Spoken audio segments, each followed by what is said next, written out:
And we are live. All right. So, yes, it was a little bit it was a kind of a weird ending last time because I had oh, crap. I had a surge of power. Um, get this space. There we go. That plugged in. Gotta keep this laptop plugged in, or else it's gonna die pretty soon. That's just the way it is. Uh, but yeah, so unfortunately, it was a weird ending to the last stream. I mean, the game was already over, so it's not that bad. But yeah, it was like a power surge. It turned off everything, and then it was just like I was like, all right, well, I guess I'll just end the stream. What's up, Baconator? Stupid kickers. Well, you were close. You were close, there, Baconator. You were close. I thought the Browns were gonna win. I had the Browns winning. I was like, this is gonna be the surprise of the week because there always is one. There's always like one or two, sometimes three, like week one losses that are like, whoa, what happened? But now that you lost, you still can, you still might have not had the best season, but it might end up working in your favor in the long run. Um, Especially if you have a bad season. And unfortunately for you, the Jaguars did win, so that kind of not ruins, but worsens your other pick. Because like I said, I think that the Browns are going to have two top 10 picks. I think that's reasonable to think because I don't believe that much in the Jaguars. But like I said, it's week one. You never can put too much stock in it, and hopefully maybe the Browns might look good next week. Who do y'all play next week, by the way? See, Browns. Like I can just do NFL and just look at that in general. Week two. Who are we playing? Let's see. Obviously, Commanders Packers on Thursday Night Football. Gonna be streaming that. 9/11, never forget. See, Browns play at the Ravens. I would say that it's probably not going to be good next week. But you never know. You never know. It's division. It's division. You never know. Could be good. Could be not. Um, like I said, they're celebrating Sunday Night Football 20 seasons. They kind of did that. I think they talked about that last. What was it? When did they talk about that? Yeah, they talked about that on Thursday Night Football because, like I said, it was NBC. But I'm excited for this game. Like I said, these are my top two teams in the AFC this year. My prediction is like for them to make it all the way to the NFC Championship game, AFC Championship game. Sorry. So Marshall Manning is showing him and his son, Peyton. What's up, Zoe? Zoe, look, Broncos getting a win. Broncos. I mean, like I said, I think the Tennessee Titans are like a very scrappy team. So, like I said, I think it's good. I think it's good that you won because, like I said, I think Tennessee Titans have a really good run defense. They had a good run defense last year. You got Sweat and you got Simmons. So, um, good thing that you won. Like I said, the next week is I just had it up too. Uh, Next week I thought it was the Raiders. Or I might be wrong. That might be week three. Let's see. Y'all play. Oh no, y'all play the Colts. That's right. Y'all play at the Colts next week. So I think you could. I think you can beat the Colts. Be start off the season 2 and 0. And then I think week three is when you had the tough matchup with the Raiders. Oh no, with the was it with the Chargers? Yes, with the Chargers. So like I said, I think that you can start the season 2 and 0. And then that Chargers game is going to be very, very important, especially get like a little step up on the division because the Chargers already beat the Chiefs. So if you can beat the Chargers in week three, you're looking pretty. But Raiders got to win, so that helps out your division. Um, and then there's one that I didn't really talk about earlier. Um, I just mentioned the Commanders beating the Giants, but like that was kind of seen as going to happen. Hello there, Dobie. How you doing? How we doing? How we doing? Ready for Sunday Night Football? First Sunday Night Football of the season. Rematch of the division round where Mark Andrews dropped the ball in case you forgot. Very happy about the win. Our defense looking great. 6 sacks already. Exactly. Like I said, I didn't get to watch the game in full because, like I said, I unfortunately for me, I have to watch like only on Paramount Plus because I don't have anything like I don't have I don't have Fox. thought I had Fox Sports, but I don't have it anymore, so I can't watch anything on Fox. And then like for Paramount, it only has like the one game, so like it shows every now and then, a play, but for the most part, it just sticks to the one game. But both the games that I watched was well, the Packers Lions game wasn't as good, but I watched the Jets and Steelers game. I should I'm really upset now that I didn't stream that one, but that was a really fun game to watch, down to the wire. And then also I had Chris Boswell did really well for me. So fantasy wise, I'm looking pretty right now. I've got James Cook in this game and Zay Flowers, and then I got Colson Loveland on Monday. And as long as those three players combine for 30 points, then I'm good. So I can probably win tonight if James Cook or Zay Flowers has a good game. So very very excited, very very excited. Got my tea steeping right now. Got the last of the other tea that I have right here. So I'm relaxing, that's for sure.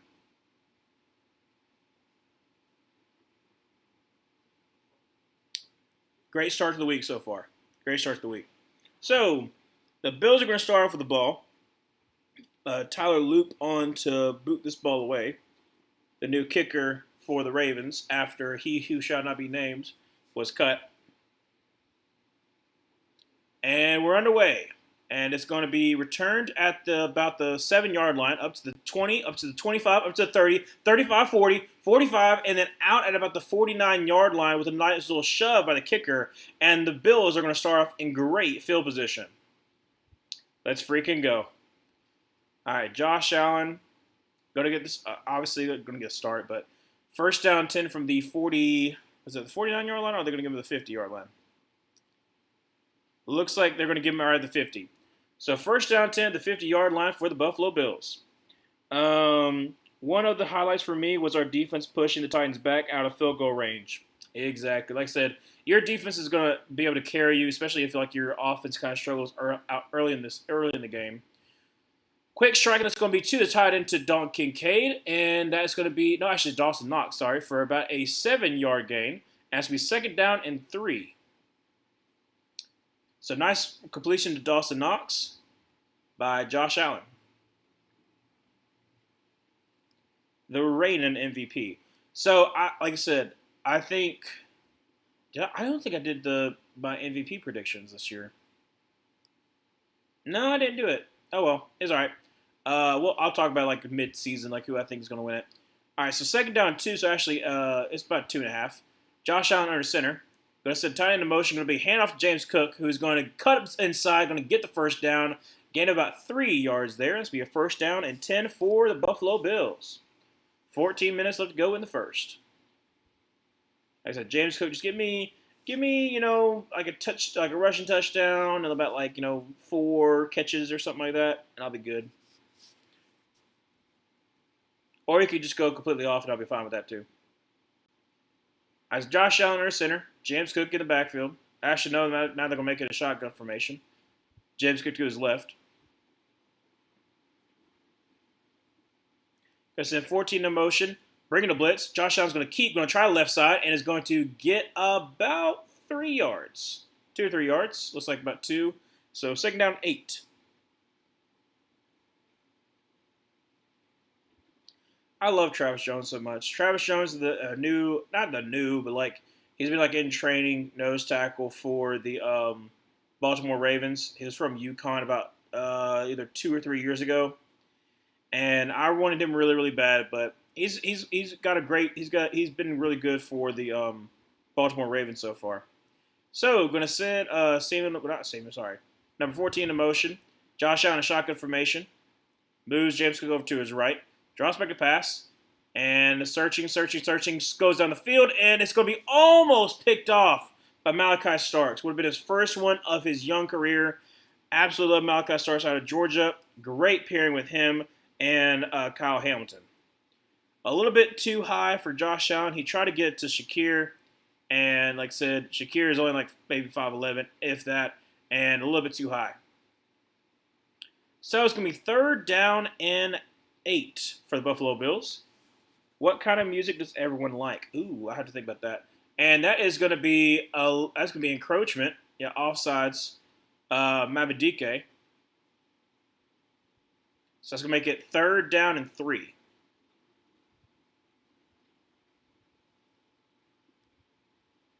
Reduce zone infraction. Yeah. 12:44 left to go in the first, and it's going to be 3rd down and 3 for the Buffalo Bills. A little bit more manageable.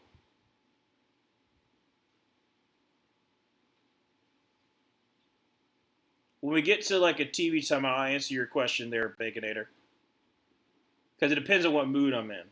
All right, so 3rd down and a long 2. Josh Allen in shotgun formation. Going to send Ty Johnson in motion. Going to throw out to him. He's got blockers. Going to get the first down. Up to the 20. Up to the 15. Down about the 15-yard line. That's going to be a 1st down and 10 for the Buffalo Bills. Great job there. Had some blockers out in front. I couldn't tell who exactly it was. It looked like it was the guard. No, it was just tight end that was out there. Don Kincaid. Oh, great block. Great block by Don Kincaid. On who is that? Number 3. I can't remember who number 3 is. Sometimes people change their numbers too. All right, so 1st down 10, actually the 14-yard line.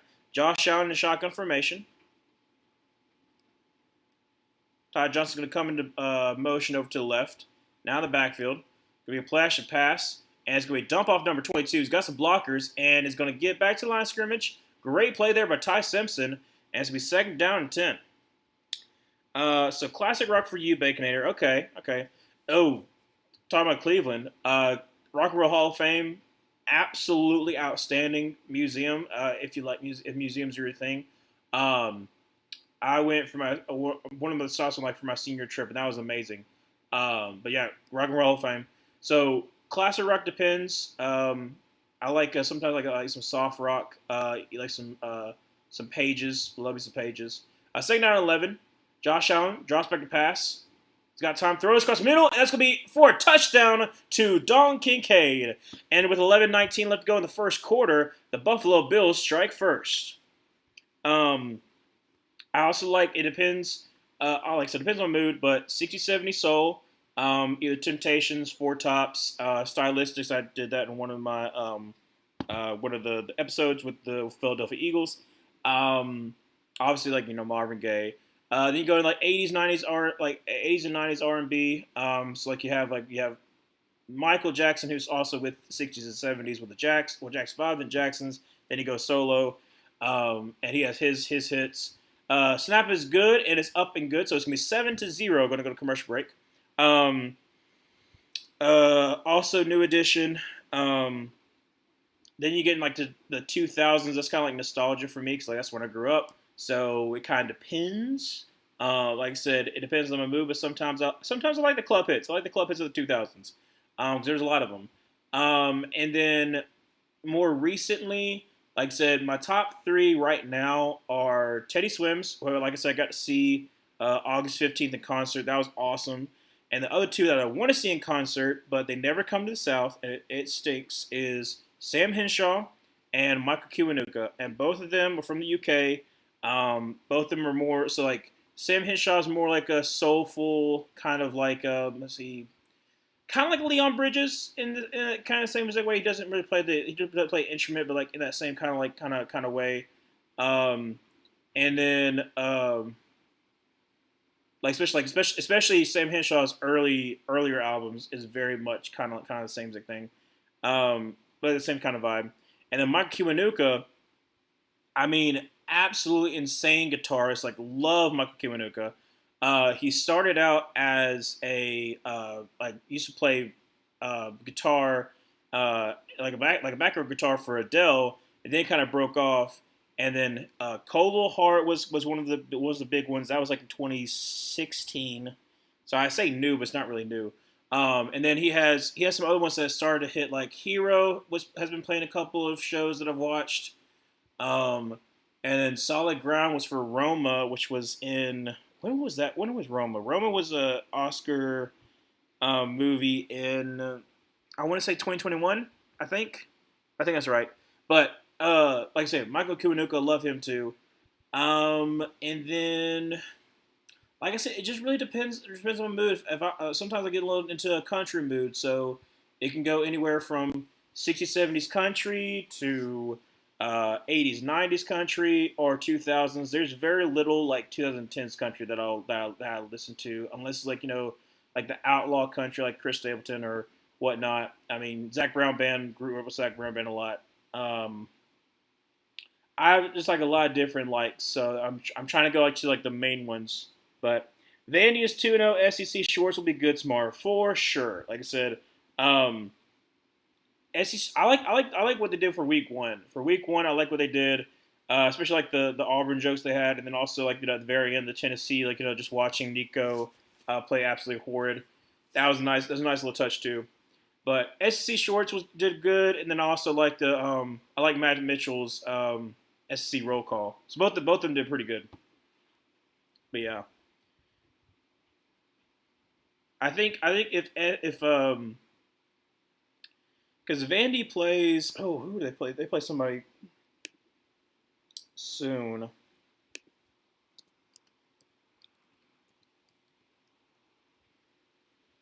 Kickoff is underway, and it's going to be returned at about the 8-yard line, up to the 15 to 20, 25, and gets down about the 31-yard line.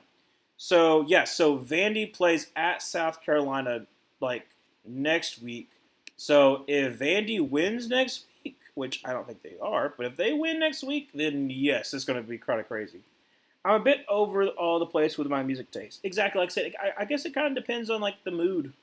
It kind of depends on the mood.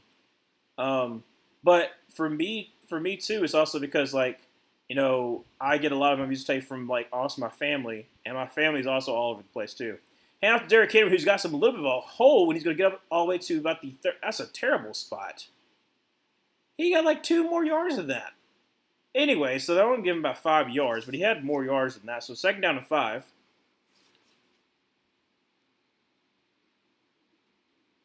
So second down and 4, so they give him 6 yards. Hand off to Derrick Henry once again. Going to try the middle. It's going to get about 2. So it's going to be third down and a long 2. But yeah, so the reason why mine's also kind of changing because like my dad's old, my mom is about the age of like what most people are for my age, and then me and my sister are like in that you know transition from the 90s to 2000s. So you get like some of the 90s, most 2000s, and then definitely the 2010s. So like that's the reason why like it's kind of different because it's just like what we listen to all the time. And also my grandparents too. So I listen to some of the stuff my grandparents listen to. Anyways, they're down at 3. Lamar Jackson in shotgun formation with Hill to his left. Throws to Hill. He's got the first down, and it's close. But he's on the spot, and it looks like they are gonna. Yeah, they're gonna give it to him. Okay, good. Nice play there by Benford. Almost that's the first down. 9:48 left to go in the first. Baltimore gets their first down. Let's see. Oh, actual. Well, no, they're right there. Okay. Yeah. He gets first down. At the 41-yard line, Lamar Jackson in shotgun formation. Bunch to the right.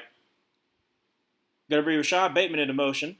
Drops back to pass, and quick throw. That's going to be to Mark Andrews for a nice little 5-yard gain there. Second down and 5.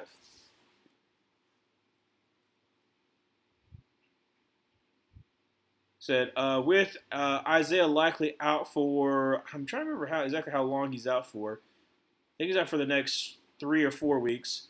So you're probably going to see a lot more Charlie Kolar as a secondary tight end. So about 9 minutes left to go in the first quarter. Second down 5 from the 45.5-yard line. I formation. Lamar Jackson under center. Going to be a handoff up to the right side. Derrick Henry, who's going to, oh my gosh, he just trucked whoever that was. I think he actually ended up trucking his own guy, but he got 3 yards, so third down and about 2. And he's going to get a little bit of a breather. I mean, he just like absolutely just barreled through. All right, so 8:30 left to go in the first. It's going to be third down and 3. It's like a third down, like, yeah, it's about third down 3. Lamar Jackson, a shotgun formation. Got Hill to his right. Now motions it out to his left.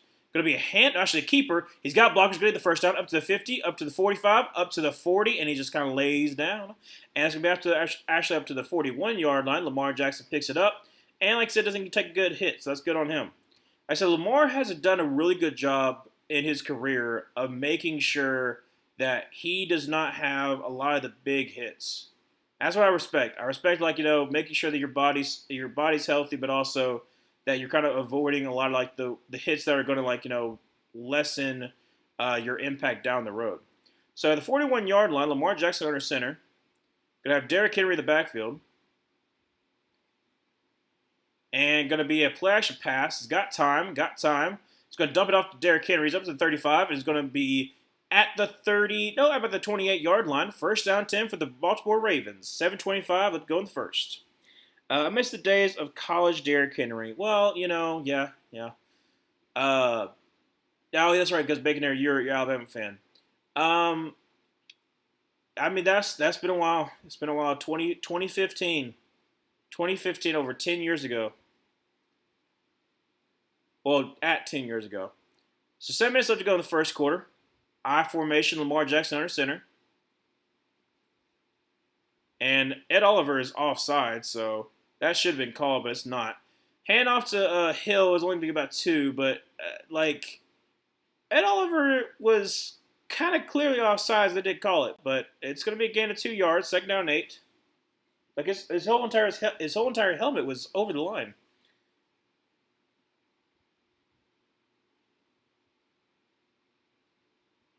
Talking about Joey Bosa right now.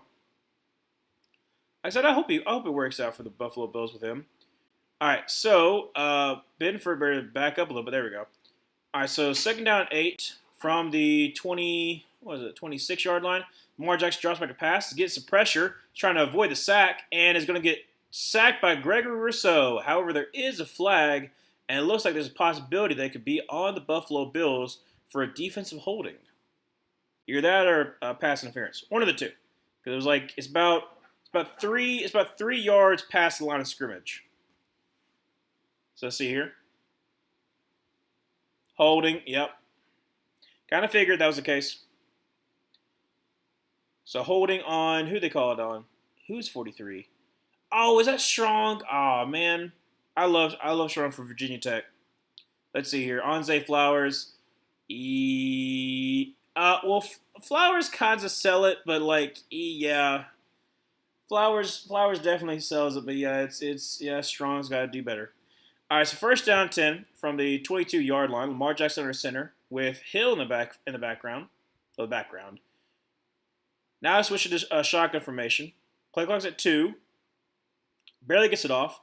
Lamar drops by the pass, is getting immediate pressure, rolls up to his right, and is going to just throw it down the field. And he almost has Zay Flowers. Oh, man. Just a little bit beyond the reach of Zay Flowers in the end zone. Second down 10. Oh, man. Javon Solomon from Troy. Oh, man, I loved Javon Solomon and also Muhammad Kamara, who's now at the Dolphins. I think he's still in the Dolphins.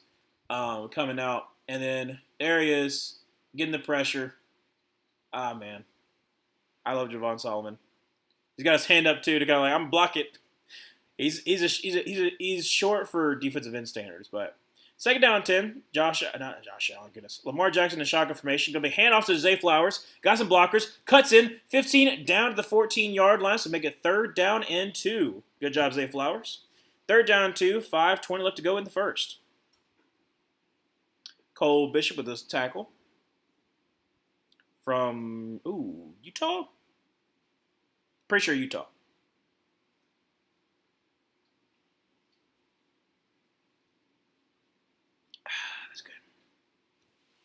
Good. All right. It's third down 2.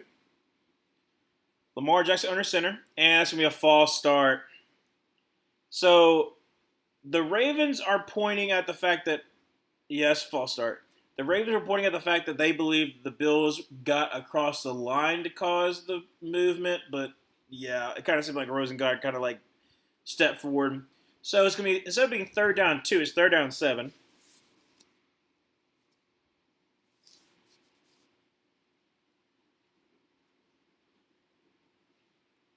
Rosengarten going into his second year from Washington. So Lamar Jackson in shotgun formation got Hill to his left, Bunch to the left. Gonna bring Zay Flowers into motion over to the right.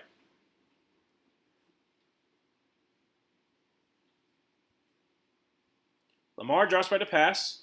He's got a little bit of time. Now he's losing time, and he's going to get sacked all the way back by Ed Oliver to the 36-yard line. Oh my gosh! The pocket started to collapse, and then Ed Oliver basically just got right on him, and then like Lamar just tried to get backpedal. Didn't work.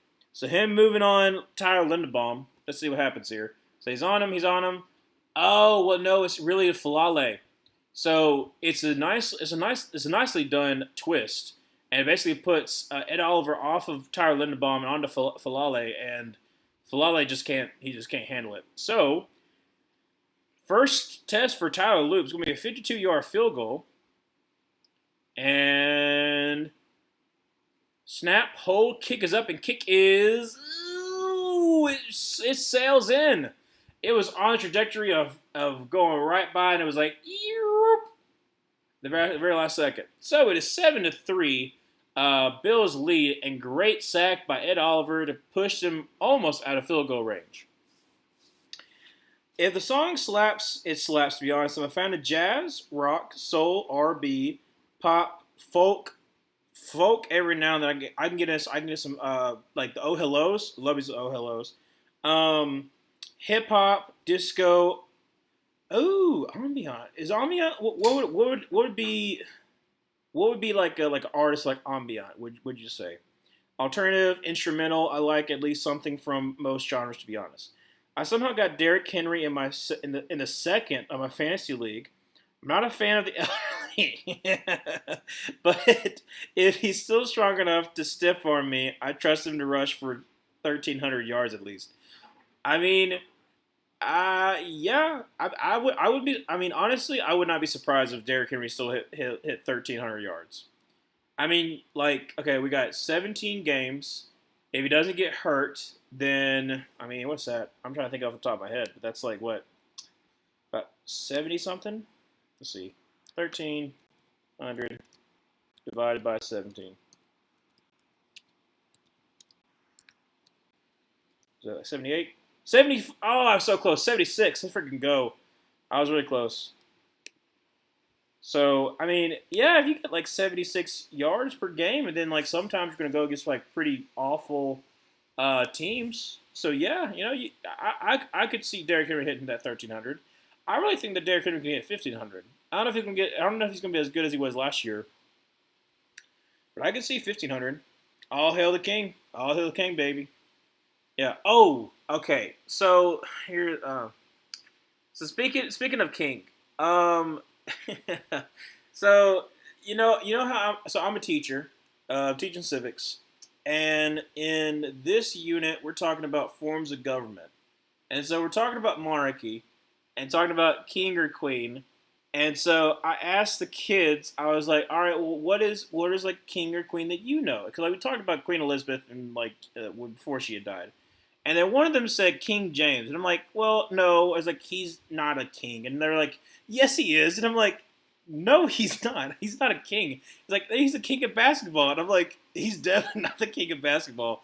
And so then like we had a basketball conversation in class. And then they tried, okay. And then my kids were like, Kobe played with LeBron. And I was like, he absolutely did not. And they're like, he did for USA Basketball. I'm like, okay, that's technically. Like, we didn't play with each other. And he was like, they played each other in L.A. I was like, no, I remember Kobe's last game was in 2016. And then LeBron didn't join until after 2018. And so, and then what was the other one too? Oh, yeah. Then they were trying to say that Kobe was the one that, like, threw, like that was, like, at the bottom of, like, the picture of, like, LeBron dunking. And then you have Dwayne Wade that's doing, like, this. They were saying that was Kobe. And I was like, that is definitely not Kobe. That is not Kobe at all. And I was like, that's Dwayne Wade. And then, like, some people were like, no, it's not as Kobe. And I'm like, all right. So then I Googled a picture, showed it up on the magic board, and I was like, that right there is not Kobe Bryant. And they're like, oh, you know your stuff? I'm like, I know some of it, but I'm not like, I don't know that much about basketball, but I at least know that. Anyway, sorry about that. There's a nice return up to about 35-yard line. First down and 10. Josh Allen under center. James Cook in the backfield. Going to be hands James Cook. He's got a nice little lane up to the 40 and down to about the 44-yard line for about a 9-yard gain. One of the greatest running backs Nick Saban produced while at Alabama. And there's a lot of them. There's a lot of good ones. I would say, yeah, I'd probably say he's best one. Because, like, you got really too many to count, to be honest. But definitely had one of the best seasons. Definitely one of the best seasons. All right, so second down and 1. Josh Allen in shotgun formation. Actually, now it's going to be under center with James Cook in the backfield. That's really weird. Why do we have a close? Okay, that was really weird. We had a close shot on his butt. Going to be hand off to James Cook, who is going to try to roll forward, but unfortunately is going to get back to the line of scrimmage. That's about it. Tackled by Travis Jones. So third down and 1. About 2:30 left to go in the first. All right, third down and 1, or a long one. Going to be another handoff to James Cook, who is going to get stonewalled, and that is going to be another stop. Oh, not another, but it's going to be a stop by Travis Jones. Sorry about that, Travis. Another stop by Travis Jones. Great job there getting a push up in the middle, and that's going to force fourth down. Like I said, Abadika, I mean, it's right there. It's Travis Jones. He just overwhelms. Who is that? Is that McGovern? Yep, it is. Just overwhelms McGovern. I just love Travis Jones so much. I wish we could have gotten him. And a punt is away, and it is going to be pretty good coverage with number 28. I'm going to be honest. Oh, get on it! I think it hit. Yes, go. I think it hit the Ravens player. Is that Sam Franklin? Oh, Sam Franklin, Panthers legend, special teams legend for sure. I'm pretty sure it hit off of the Ravens player, number 38. Let's see. All right, so Webster calls for it. No, it hits the Bills player first. It hits the Bills player first. How do you know that they're not well versed in middle-aged English kings and Kings James, United England, Scotland? Well, I mean, technically, they did course correct me. Because I thought that Queen Elizabeth died in 2021, but they were like, no, she died in 2022. And I was like, oh, maybe you're right. So then we checked it, and yeah, it was like September, 3rd or 4th or 8th, one of the two, one of the three, in 2022. And I was like, oh, well, that's incorrected. I remember my first civics unit in elementary school, it was PE class for some reason. Your first civics unit in elementary school, it was a PE? That's wild. I'm trying to think of what that even mean. In third grade? I don't know. All I remember doing in third grade was the parachute thing. You remember? Did y'all have that? It was like a rainbow colored little parachute, and you did games with either the balls where you're trying to keep the ball in the parachute, or you did the big old mushroom, and you lifted it up, and then you all skirted underneath it, and it was you're all sitting underneath a big old mushroom. I remember that from third grade. And I remember from fourth grade is that my principal, it was around the same time as All I Do Is Win. Well, actually not the same around the time. It was after that song had been played a lot. And so she was like, we're going to make it with our AR reading. And so she made not a parody, but she made a song just like it. That was All I Do Is Read no matter what. Got reading on my mind, I can never get enough. And she sang it, our principal, sang it in front of all of us.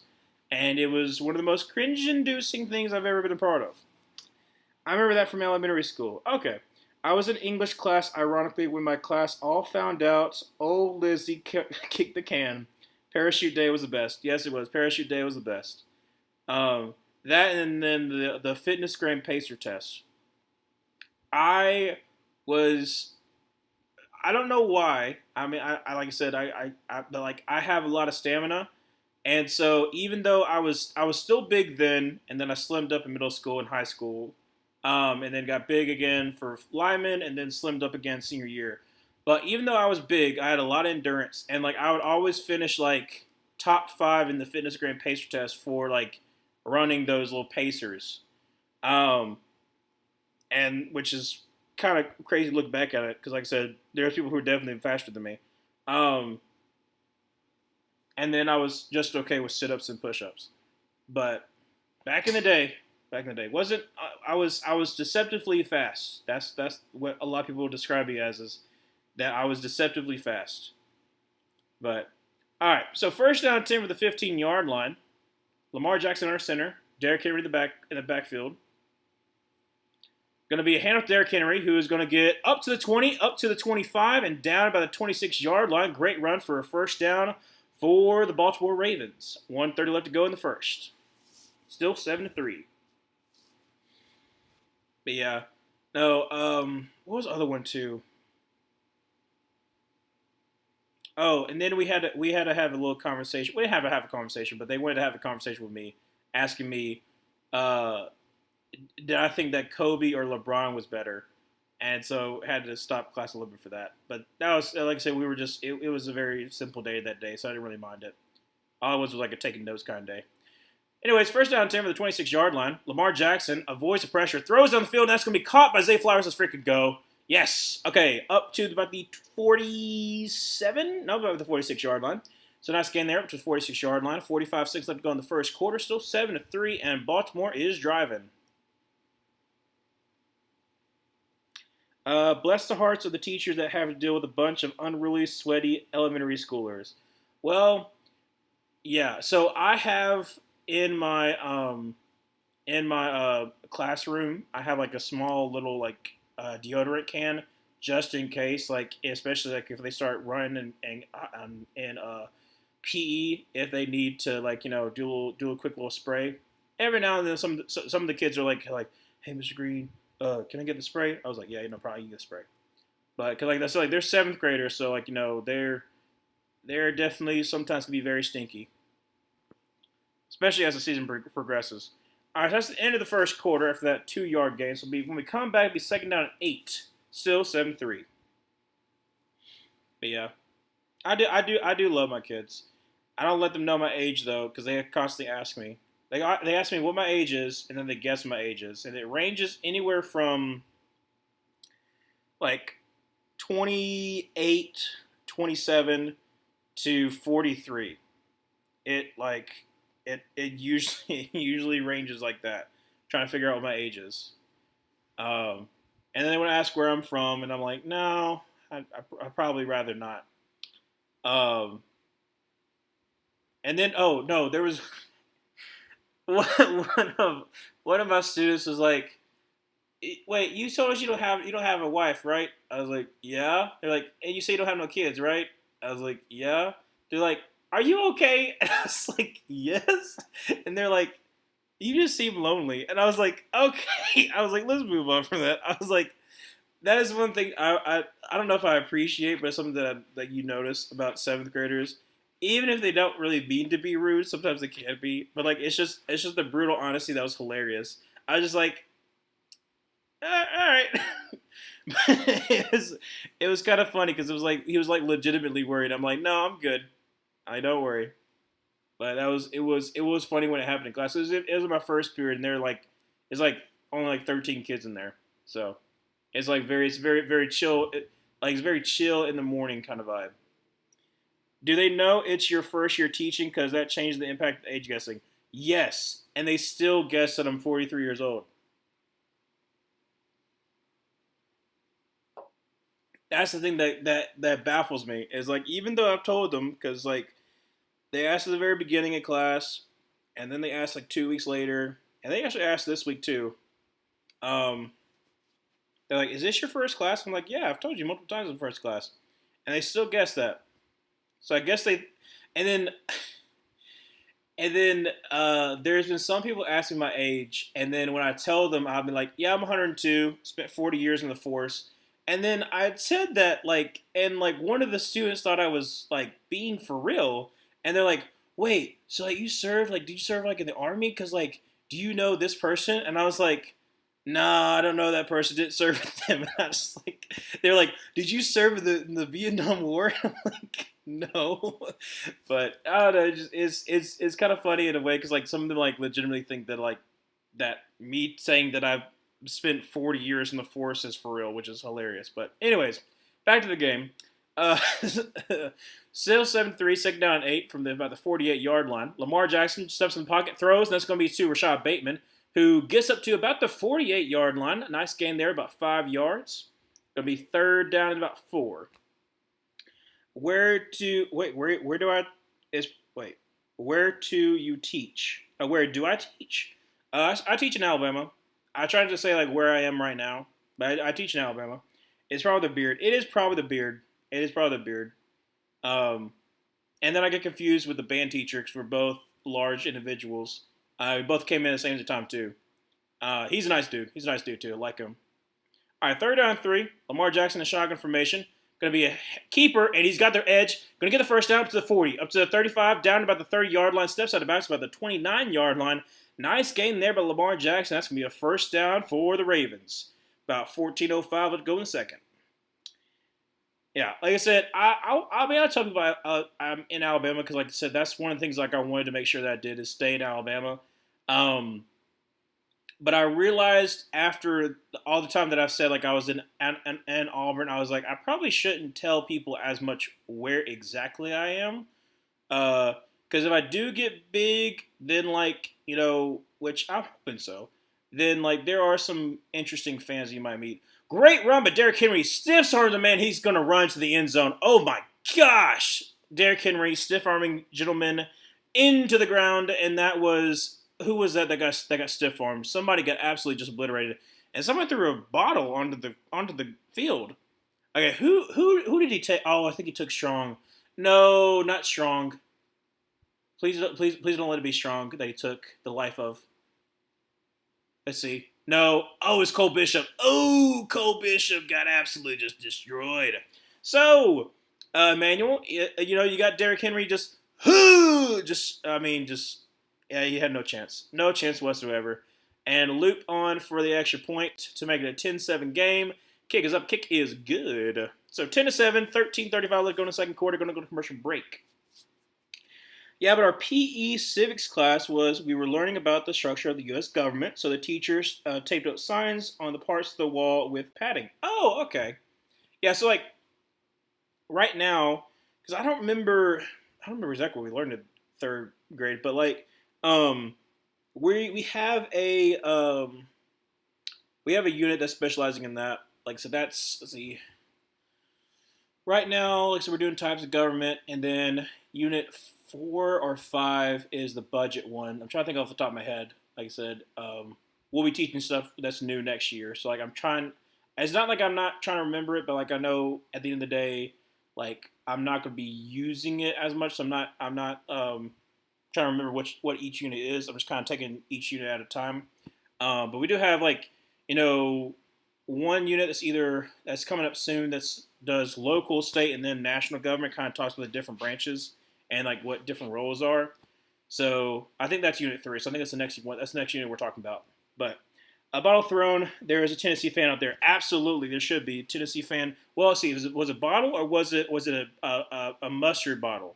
Like, was it a water bottle or a mustard bottle? Which were we talking about? Maybe a tennis ball. Maybe a tennis ball. That could possibly be it too. In case you don't know, so Tennessee, because I do have to explain, I guess. Tennessee and Ole Miss what was this back in there about 3 years ago? I think the Lane thing is 3 years ago. Lane Kiffin is the head coach for the Ole Miss Rebels, and he used to be the head coach for Tennessee, and then left Tennessee to coach USC. Like I said, just leave and coach, and he left in a bad spot. And so Tennessee hates this man. And so when Ole Miss went to Tennessee, there was mustard being thrown onto the field and like golf balls being thrown into the field, that kind of stuff to try to hit Lane Kiffin. So to give some context for what we're talking about, in case you don't know about SEC football, it can be a little bit intense. And the signs read stuff like legislative branch, etc. And so the teacher would ask questions like what branch the government can do X, and we run to the sign that we thought was the right answer. That is clever. That is really good. See, I've done like the get up and like move kind of stuff, but it's been more like asking questions, like kind of get to know the students, plus that kind of stuff. Try to get them moving. But that's smart, especially for third graders. That's really smart. Give them exercise, but also like uh, seeing if the students are actually like just following their friends, or are they like I know it's this one over here.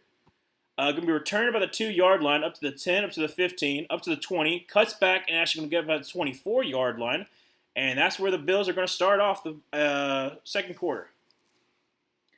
SEC fan base emotional states are the best. Yeah. Um, I mean, what other college or what other kind of fan base are you going to have that just poisons trees because they hate you? That still baffles me. I mean, that happened over 12 years ago, but like, I know what that happened 15 years ago. That happened the Cam Newton year. Someone poisoning your tree, poisoning your tradition because they hate you. Keon Coleman dropped the ball. It was a first down 10. It was supposed to be a screen pass, and Keon Coleman, instead of catching the ball and then running, started to run before he caught it. I'm in two ESPN fantasy leagues that are the complete opposite of each other right now. I'm winning and losing by 60 points. Well, that's definitely different. That's definitely different for sure. Daniel Jones over Bo Nix. Now, director, you've been having some interesting takes as of recently. I don't know about that. I don't know about that. Week one, sure, I'll give you week one. But for 2025, I don't know about that. Maybe wait and see. Wait and see. Going to be a catch. That's going to be by Josh Palmer. Nice 4 yard gain there. It's going to be third down and 6. Especially after kick 6. Yeah, yeah. Well, like I said, the kick 6 was nice too because like that 2013 season was when we got the new Oaks. So it was like this like a sense of rebirth. But that whole entire thing was like crazy. What was the other one that happened too? Um, I don't know, but that one always sticks out to me is Harvey Updike. Harvey Updike, man. Third down and 6 from the 20, was that 26.5 yard line? Yep. Josh Allen, going to be a screen pass, and he falls down, but he gets back up, and he fumbles, and it goes out of bounds. Ooh, that would have been really bad. Dog Kincaid with the fumble, but it goes out of bounds, and it looks like it was Kyle Hamilton with the hit. Ooh. He poisoned the trees while he called into Feinbaum show. Exactly, and I talked about that too, because I talked about why I don't like Paul Feinbaum. Because he basically he was already popular before the whole entire incident, but he basically got famous off of other people's misfortune, and that's what I don't really like. And also, I see him kind of as a hack. So, anyways, punt is away, and it could be a nice return to the 25 up to the 30. Trying to reverse field, and nice tackle by Lewis, number 39. So it's about to gain about 8 yards and be first down 10 for Baltimore when we come back. Daniel Jones going to be the Sam Darnold of. Oh, okay. Daniel Jones going to be the Sam Darnold of Geno Smiths. That is a mouthful. My cleats, my cause, cut. Well, no, director. You need Arch Manning to continue to be bad. So when the Red River rivalry takes place, Oklahoma can defeat Arch Manning and then continue on the path of maybe you can be the Florida to Tennessee. In this case of where Peyton Manning was at Tennessee, could never beat Florida. Maybe that could be the case for you. Arch Manning can't beat Oklahoma. That would be a nice little thing you have there. To create that kind of legacy, because that's what people always talk about with Peyton Manning. All right, so 12-3 left to go in the second quarter, still 10-7. Lamar Jackson from the 31-yard line, the shotgun formation. Going to draw back to pass. He's getting some pressure. Throws across middle to be caught by Rashad Bateman for about a 6-yard gain. Second down and 4, and a little pushing and shoving. Oh, pushing and shoving going on by Benford. And try to push and shove Tyler Linderbaum. Not a smart decision by Benford. But it's going to be second down and 4. He's often a supporter of Alabama's cause I like him. Yeah. Like I said, I'll talk about it at the next commercial break, but I just do not like Paul Feinbaum. I really don't. I never have, never will. All right, second down and 5. at the 36-yard line, Lamar Jackson and the pistol.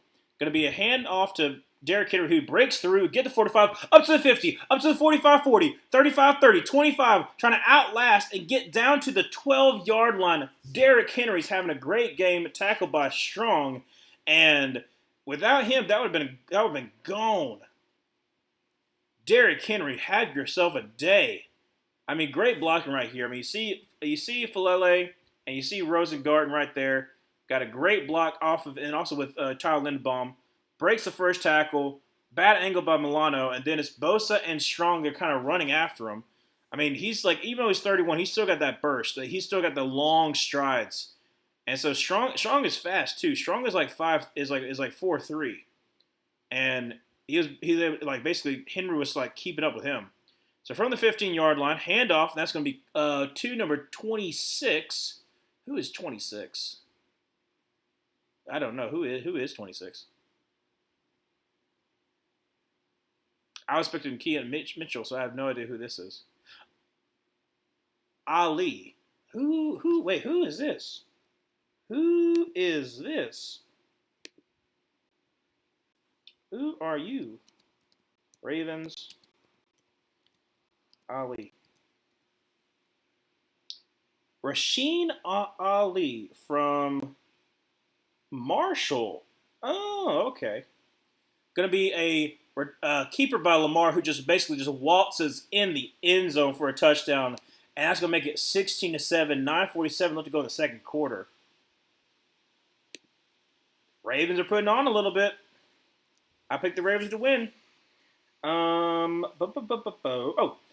We have more national championships than you, Texas. Well, he's not. The director's not Texas. The director is Oklahoma. He poisoned the trees. That's such a Family Guy joke. Well, yeah, it's yeah,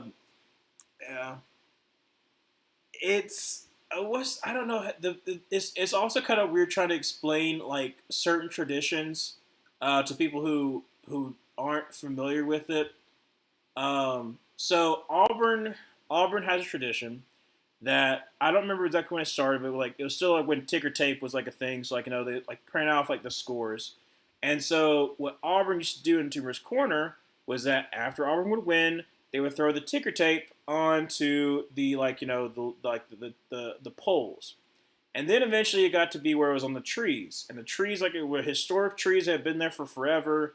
And then instead of ticker tape, because, obviously, you didn't use that anymore, they started to use toilet paper. So, especially with after Punt Bama Punt, which was in 1972, because 1971 was Passover. So 1972 was when we had a really good defense that year. Special teams, we were down 16-3, and we had back-to-back punts blocked for a touchdown to win 17-16, and we beat number 2 Alabama, so we beat the number 2 out of them. That's like how the story goes. And the legend goes is that that's when it switched to be toilet paper, was when we beat the number 2 out of them. And obviously, like I said, I don't remember exactly how it happens, but I know that's the legend of how it became toilet paper. So after every single Auburn win, you roll the trees. And in 2010, when Cam Newton led a comeback against Nick Saban's Alabama, and we were down and we came back to win 28-27, there was an Auburn fan that taped. I didn't put on, but taped a Cam Newton jersey on the statue of Paul Bear Bryant, who is a legendary head coach in itself for Alabama. And because I'm trying to tell the story, because there's some people who might not know. And so obviously there are some very, very passionate fans that feel a little bit of disrespect was put towards Bear Bryant. And there was already the hatred for Cam Newton because they called him Scam Newton, and that was a whole entire thing in itself. That he literally was not even cheating, but that's beside the point.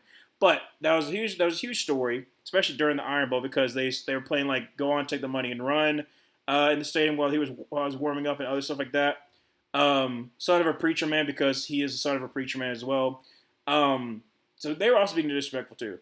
But The thing is that Harvey Updike didn't like the fact that they taped the jersey onto Paul Bear Bryant. So the historical oaks, he went and he poisoned the trees that basically, like, with enough poison that there was no way that they would be able to survive. And then he called the Paul Feinbaum show, which is a big thing, especially in Alabama, because we started in Birmingham, and basically let him know. And it was a huge story that basically was like, and I still know some Alabama fans that like would have posted his bail because they saw him as a hero.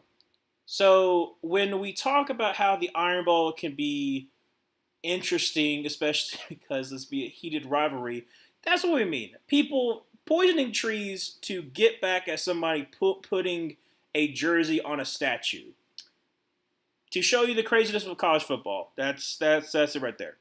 Anyways, back to the actual game. Sorry for that long-winded explanation, but I feel like I needed to because there's some people who might not know. Because it was 15 years ago. From the 30-yard line, a little toss to Ty Johnson, who breaks away and gets up to about the 36-yard line. Great run there. So nice 6-yard gain. It'll be second down and 4. Bro, I'm still not happy with DeBoer. I can understand that, Baconator. Bear Bryant won 6 national championships at Alabama, just like Saban. Yep. Thank you for explaining this because I knew absolutely none of it. That's what I was feeling, that like, you know, that there's some, like, especially for some SEC football, especially for 15 years ago, some people might not remember, but I definitely do because that was a huge. I mean, I was a huge Auburn fan, still am, and that was like, especially in Alabama, that's all people talked about. A handoff, number 18, who cuts up field, gets the first down to the 45-yard line. I don't like FSU. I quite dislike them, in fact. But Week 1, Bama versus FSU was a good watch. That's fair. Who are the Eagles fans of college football? Ooh, Georgia fans. Absolutely Georgia fans. If only the Ravens could have played like this in the divisional round. DeBoer needs to discipline his players. Too many penalties. That is fair. That is fair. Talking about the too many penalties for Alabama. But yeah, I'll explain a little bit why Georgia fans, for the most part, especially older Georgia fans, are like Philly fans. 8:18 left to go in the second quarter from the 45-yard line. Josh Allen in a shotgun formation drops back to pass. He's getting a little bit of pressure, going to check it down, and is going to be an incomplete pass. So second down and 10. The reason why I say Georgia fans is because of the fact that up until recently, same thing for the Philadelphia Eagles, they had not won a national title. They had not won a Super Bowl. So kind of think of that same exact dynamic. But they both were very, very passionate and very, very close. Like, they kept on getting so close to winning a national title. So like Georgia hadn't won since like 1980. It's like that kind of thing. And so they was waiting so long. And then now they have been consistently good. And now they have this new level of expectation, and also the craziness of, like, imagine a fully grown man barking like a bulldog to like an elderly woman if she's wearing anything other than being a Georgia Bulldog. Because I've seen it in person, and it is definitely something to watch. But yeah, I would definitely say Georgia fans. Not, like I said, not trying to like diss on Georgia fans, but like, even some Georgia fans would be like, yeah, that's fair. The penalties were crazy last year and still a big problem this year. I agree. Ironically, I think it's Texas fans. That's also kind of fair too. Texas fans, but I think Texas fans are more like Cowboys fans. I think that's also kind of with Cowboys fans. Third down and 9. Josh Allen avoids the pressure, rolls out to his left, throws on the run, and it's going to be caught. Oh my gosh, by Keon Coleman. First down to the 36-yard line. That's incredible. Great throw by Josh Allen, but great catch by Keon Coleman. So first down for the Buffalo Bills. About 7:15 left to go in the first half. But I'm biased. Cough, cough, go Dogs. Cough, cough. I have no facts to back this up. Only vibes. Like I said, I would say Texas fans more like Cowboys fans. Dawson Knox goes out and he gets the first down all the way up to about the 25-yard line. 7 minutes left to go in the second quarter. Still 17-7, but Buffalo is driving to make this a one-possession game. Yeah, because like Texas fans haven't won since 2005. They constantly think they're back. Same thing for Cowboys fans, and a little bit of a delusion, and also Texas. So there's also that fact too. Who would be the Packers fans of college football? Ooh, that's a hard one.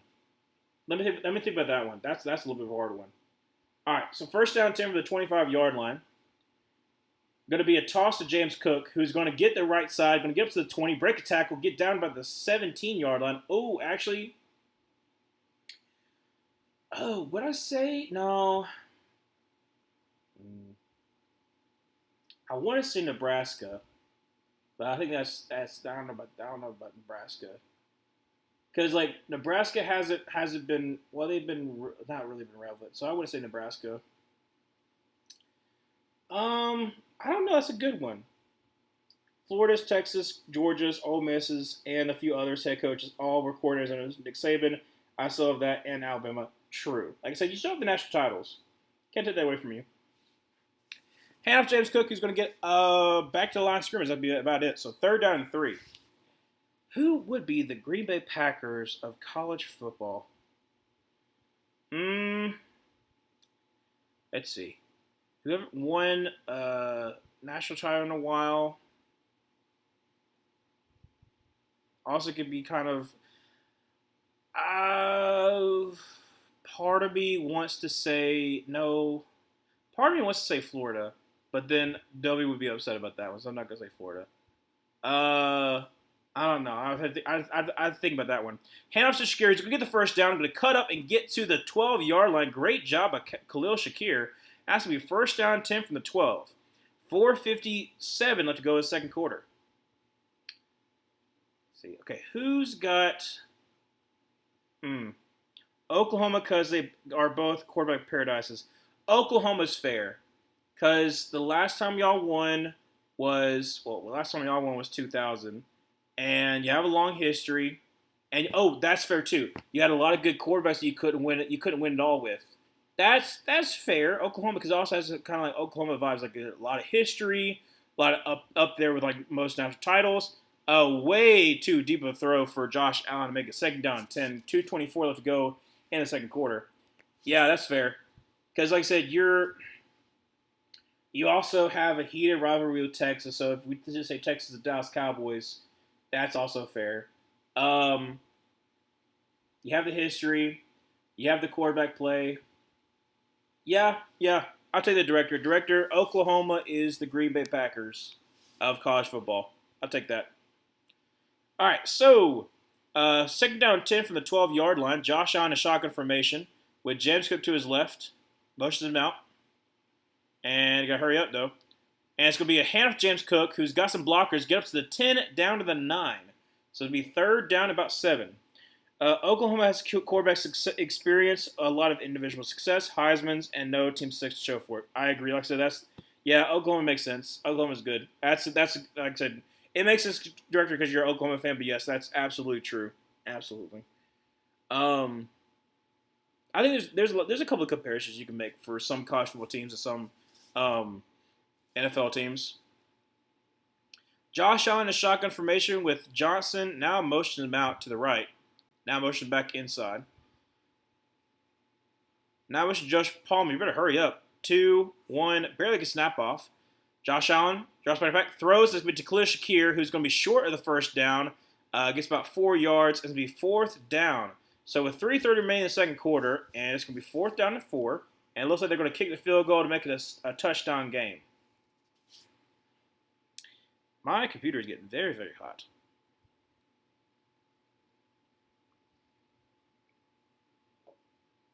That's just so good. I make really good sweet tea. A little bit of humble brag, but I make some pretty good sweet tea. Are you panicking about the Chiefs yet? No, because so the same thing that I was talking about with the Lions. I think the Packers and also subsequently the Chargers are really good teams, so I'm not really panicking. Kick is up and kick is good, by the way. So it is 17-10 with 2:50 remaining in the second quarter. We're gonna go to commercial break. Like I said, I wouldn't panic because of the fact that, yes, it's a divisional game, so it does matter. Absolutely does.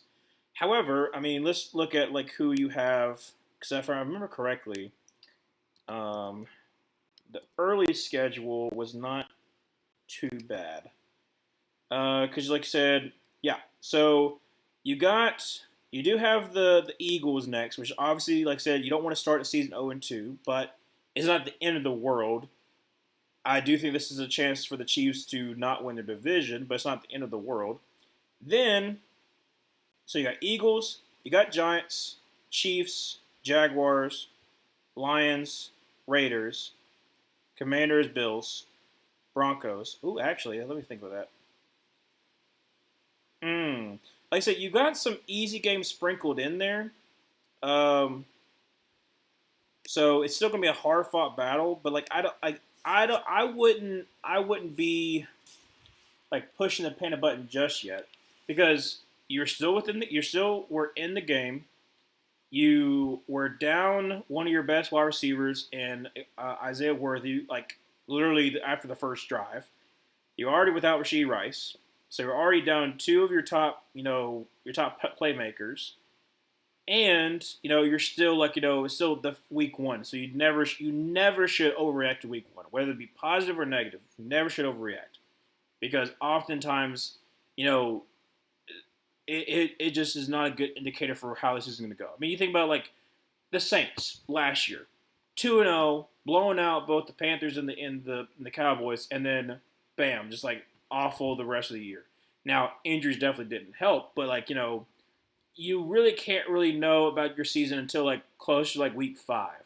So if by week 5 you're 2-3, then yeah, I think you kind of panic. But like if you're week 5 and you're only 3-2, I feel pretty good about that because you've already had three pretty tough games because like that would be the Eagles and what did I say, the Lions. Um, yeah, I think Lions are week 5. So like if you win one of those games and the other two that you're expected to win, then like I think that's fair. And you be like, okay, well we're going through a little rough patch. We can make our way through. If we're able to beat the Chargers the next time that y'all play, then you split the series. You got to win against the Raiders, and then the Broncos you're probably gonna have to try to split with. But I wouldn't panic. But I would have a realistic expectation of like we may not win the division this year, and that's okay. You have won it every single year since 2016, so you know might be due, but I wouldn't panic. I would say the most Green Bay like team is Green Bay. Chiefs will choke and give up their failing the three-peat after failing the three-peat. Like I said, I don't think like they're gonna necessarily completely choke. I just know the AFC West is going to be an absolute crapshoot. Like it's going to come down to week 17, week 18. So I do think they're not going to go that far in the playoffs. Oh, great return up to the 40, up to the 45, down to about the 46-yard line. That's actually Ali right there. We just were talking about Rasheen Ali from the Marshall Thundering Herd, and he got all the way up to about the 46-yard line. But yeah, I wouldn't like I said. I like temper your expectations. That's the best way I can just put it is like temper your expectations, and understand that like if this is a down year but you still make the playoffs, like I said, I think that's a reasonable expectation. Reasonable expectation is we want to make the playoffs. Obviously, like don't be like, oh, this season's a wash, but just be happy with the ride that you're going to have because like I said, I think you should go and make the playoffs. And a great run by Derrick Henry gets up to about the 35, well not probably the 36, 37-yard line. I mean, Derrick Henry's having an amazing day. 2:30 left to go in the second quarter, 17-10, and the Ravens are well within their own within the Bills' territory. So from 37-yard line, Lamar Jackson in shotgun formation, going to move Derrick Henry over to his left. Probably just going to let this clock go down to the 2-minute warning. I'm really hoping that the Chiefs are going to get their mid-dynasty break like the Pats. Oh, they actually handed the ball off. Okay. So they handed the ball off before a 2-minute warning. They got about 5 yards, so that's good on them. So second down and 5. We come back from this commercial break. I don't know if we're going to have that long of a break. It's really going to depend on – it's honestly really going to depend on how they draft. Because right now you're in a position where – a lot of your key contributors are getting older or they've already left the team.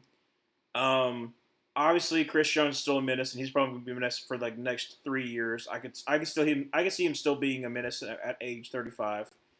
Patrick Mahomes definitely still got definitely at bare minimum, a amazing another 10 years, and then another productive 5 years after that.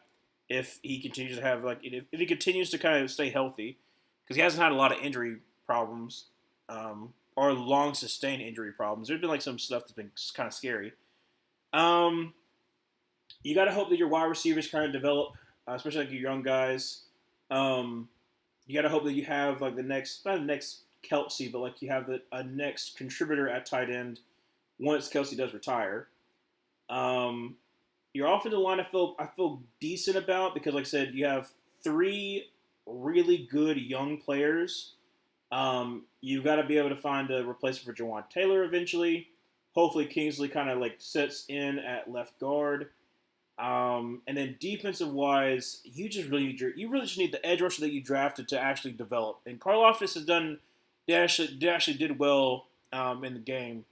But then again, he was going against Trey Pipkins. So, like, how can you really determine that? Because Trey Pipkins is absolutely kind of terrible. But I said I still feel confident enough in the Chiefs. It. I don't think that it's going to be 10 years until you go to your next Super Bowl, but I do think that there might need to be a expectation of let's make the playoffs, see what happens, and then reevaluate after this season. How much longer until DeBoer is on the hot seat? Oh, well, he's already on the hot seat. Like the only reason why DeBoer is still working is because his bio is so big. Um, but it really like I've talked with Luke. Like so, Luke who's in here earlier. Luke McClure. He is a huge Alabama fan as well, and he also knows he's like it's gonna take basically a 7-5 season for him to get fired. Like even if it's 8-4, and maybe they win like a bowl game, like there still be like some boosters who are like, well, we don't really want to pay him $70 million, especially if like if Russell is the next guy in line. But I don't know. It's going to be very interesting for the Baltimore Ravens, and it's going to be a deflected pass, so it'll be 3rd down and 5 from the 32-yard line. I'm gonna get some of the other ones before Vandy. Okay, last year, FSU this year. Yeah, and like I said, it's unranked away games. And that's the other thing too. That's like it's games that like yeah, it's gonna be difficult, but it should be games that you win. I'm a hater. That's true. I also want to see good football and not the same team win every single year.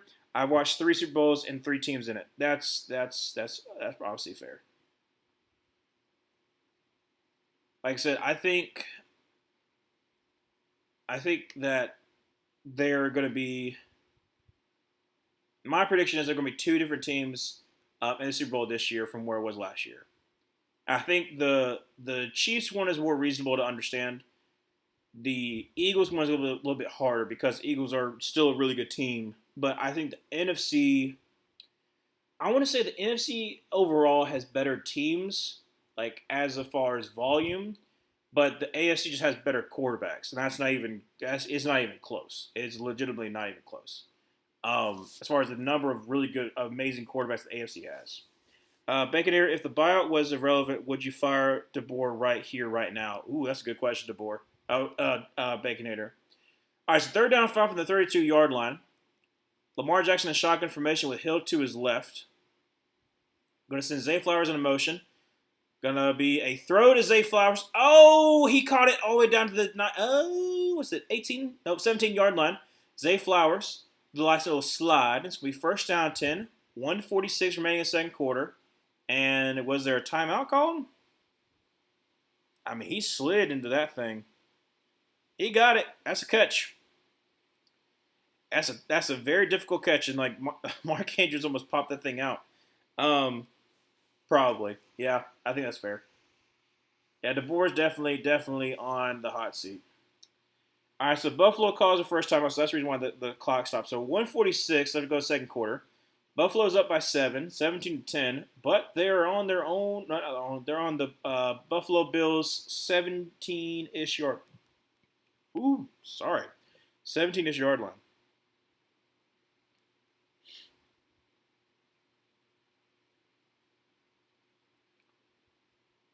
they're comparing the numbers. Lamar 7 for 9 for 66 yards, and it has a couple of good scrambles too. See if he can get himself a touchdown. Well, he already got a rushing touchdown. We had a passing touchdown. So Lamar's gonna fumble, and Justice Hill gets on it, but he's gonna be all the way back at the 32-yard line. Oh my gosh! So it would have been for a loss anyways. But then it popped. But then they popped the ball out. I don't know who it was that popped the ball out. See who it is. It's Joey Bosa who pops the ball out. It goes back about 5 yards, and then Justice Hill, like, is trying to avoid the tackle, trying to get himself back into running forward. He goes back at about like 32-yard line, and I mean now it's like what second and 25.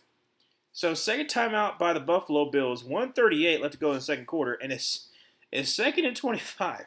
So good on the Bills to hopefully hold them to a field goal. Hopefully get the ball back.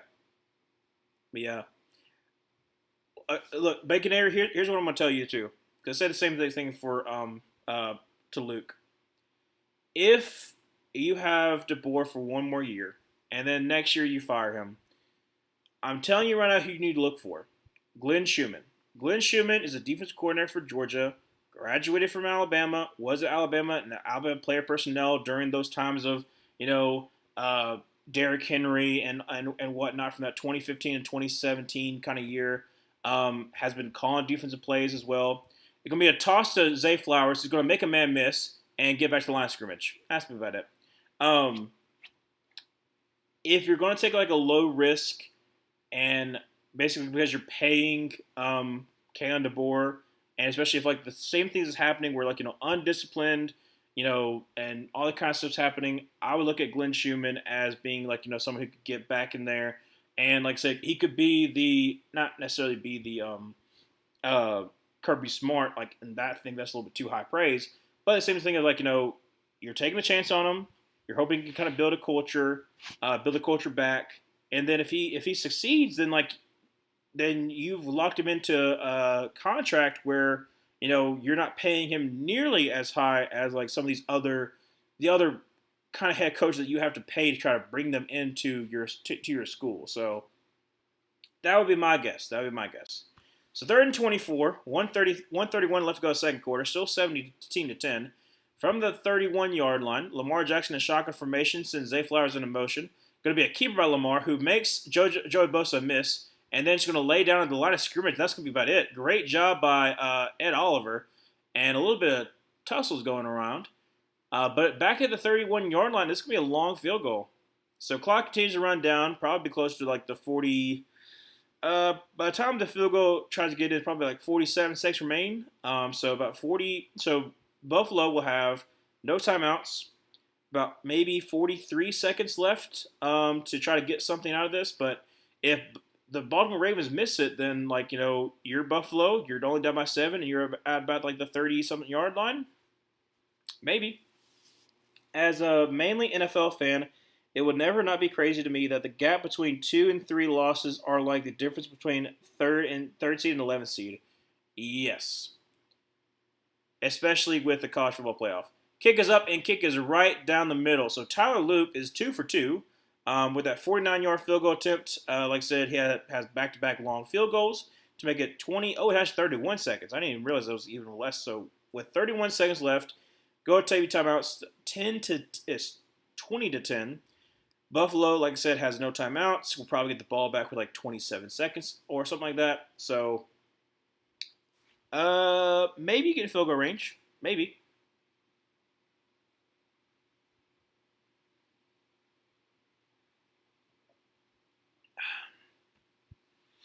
Because I'm on Peacock, they're showing like Love Island, USA, like that kind of thing. I do not watch Love Island, but my friends do. And the only reason why I know my friends do is because I give my friends my Peacock because like they give me their Disney Plus, and I'm like so that I'll look on like which continue watching, and like it's like Love Island, Traders. What's the other one? There's another one too. I'm like, oh, so that's what y'all watching. But yeah, I don't know. I just like I've only watched a couple of reality TV stuff when I was growing up, like some of the TLC stuff, like Say Yes to the Dress, watched that with my mom. What was the other one too? There was like Cake Wars, the one with like or no, it was Boss. Was that a reality TV show or what? I don't know what that was, but it was talking about cakes. And then what was the other one? There was Say Yes to the Dress. Oh, what was the one? It was a TLC show where basically these two people just trash your style. They literally just like looked through your closet and was like, "This is trash. This is terrible. Don't do this. You won't get anybody with this kind of outfit." I can't remember what that one was, but like I remember watching it and then like after like a season or so, we were like, "This is like just like really mean." They're like, it's good to get like some fashion sense from them, but at the same time, just mean. I can't remember what it was. But like they basically just like went through people's closets and were like, this awful, awful, awful. We're gonna go through, get new shopping for you, and you're gonna get this new style, and it's gonna be just you. I can't remember what it was called, but I remember that show vividly, and I was like this I don't like this because I was a young kid. But the main reality TV show that I remember watching was like Survivor. We were huge Survivor fans growing up, and there was one season where my mom's boss, like my mom's a teacher, and the principal was a contestant, and like said, so that was kind of cool to see. It was like, hey, we know that person. And then Biggest Loser, the no one watched. Kickoffs returning from the 5 up to 20 up to the 25, down by the 27-yard line. So 25 seconds remain for the Buffalo Bills with no timeout. So let's see what Josh Allen could do, and then I'll continue what I was talking about before. Like I said, he is 10 for 14 for 65 yards and a touchdown. Let's see what they're going to do. Please don't just kneel it. Try to do something.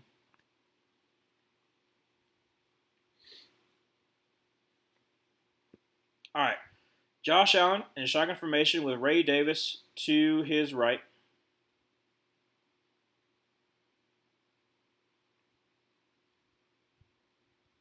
Go to drop back to pass. Josh steps in the pocket, rolls up to his left, throws on the run across his face, and it's going to be caught. That's going to be to the 49-yard line.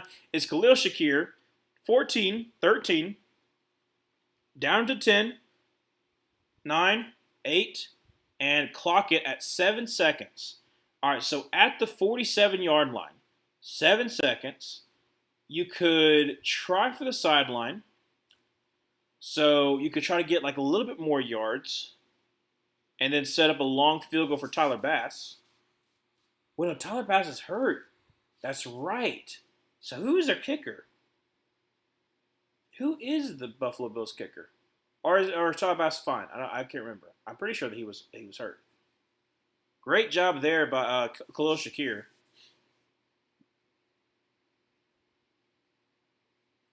I said I got Shakir on my fantasy team, but I got him on my bench. I probably should start him soon. So Baltimore, why? Wait. Why did Baltimore call a timeout? You gave more time to the Bills. Okay, well, I mean, it's your timeout. You can call whatever you want, but why would you want to give more time for Buffalo to kind of decide what they want to do? So it is, what is his name, Mateer? I can't see what his name is because I got the captions on. Number 15. Oh, wait, is Matt Prater? Wait, Matt Prater still in the NFL? All right. So it's 7 seconds. They're probably going to try to run like a screen to try to get some more yards. Josh Allen, drops back to pass. 3, 2, 1. Oh, wait. Was there one more second? They're trying to see if there's one more second. Kyle Kennard, Dalton Kincaid went out of bounds, but was he out of bounds when there was 1 second? The Ravens are trying to run off the field, which is a smart decision to do. Let's see here. Okay, so it's 1. Let's see, 2, 1, and then he goes out of bounds. He goes out of bounds at a half second, not even a half second, like a quarter second. I think there's going to be one more second put on the clock. Yeah, the Ravens had to come back on the field. And it's also smart for the Rays to go off the field because it's going to take Prater a long time to kind of get ready. So let's see here, and his butt hits there, and that's 1 second. 1 second is on the clock. So Murphy on the coverage slings him down, butt hits before 1 clock. So, I guess they didn't have everybody come on. So Prater on for a 43-yard field goal to make it a 7-point game. Snap, hold, kick is up, and kick is good. So it is going to be 20-13, incredible. In 25 seconds, the Bills make it all the way down to make it a 43-yard field goal. Go in halftime, only down by 7, and the Baltimore Ravens are going to receive the kickoff. That's the reason why it's so important, because if you're down by 2 scores and Baltimore gets the ball, the pressure's on more. But now, you're only down by 7. Hopefully, you can get a stop as soon as the Baltimore Ravens have the ball, and anything can really happen. So, I gotta look it up now. I gotta look it up. What's that? I'm pretty sure it was a TLC show. Show where hosts trash your clothes. Trash talk your clothes. I'm trying to think what it was.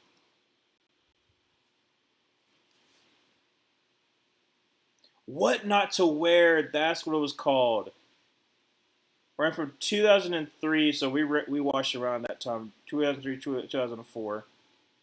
Did not age well. Yeah, that's pretty fair. Did not age well. What Not to Wear. That's about right. What's the other reality TV shows that we watched? And then Wipeout. Wipeout was a big one too. That was a competition show, but I guess it's kind of like reality TV. Not really reality TV. It's more like just competition show. But we didn't watch a lot of them. But I just don't know.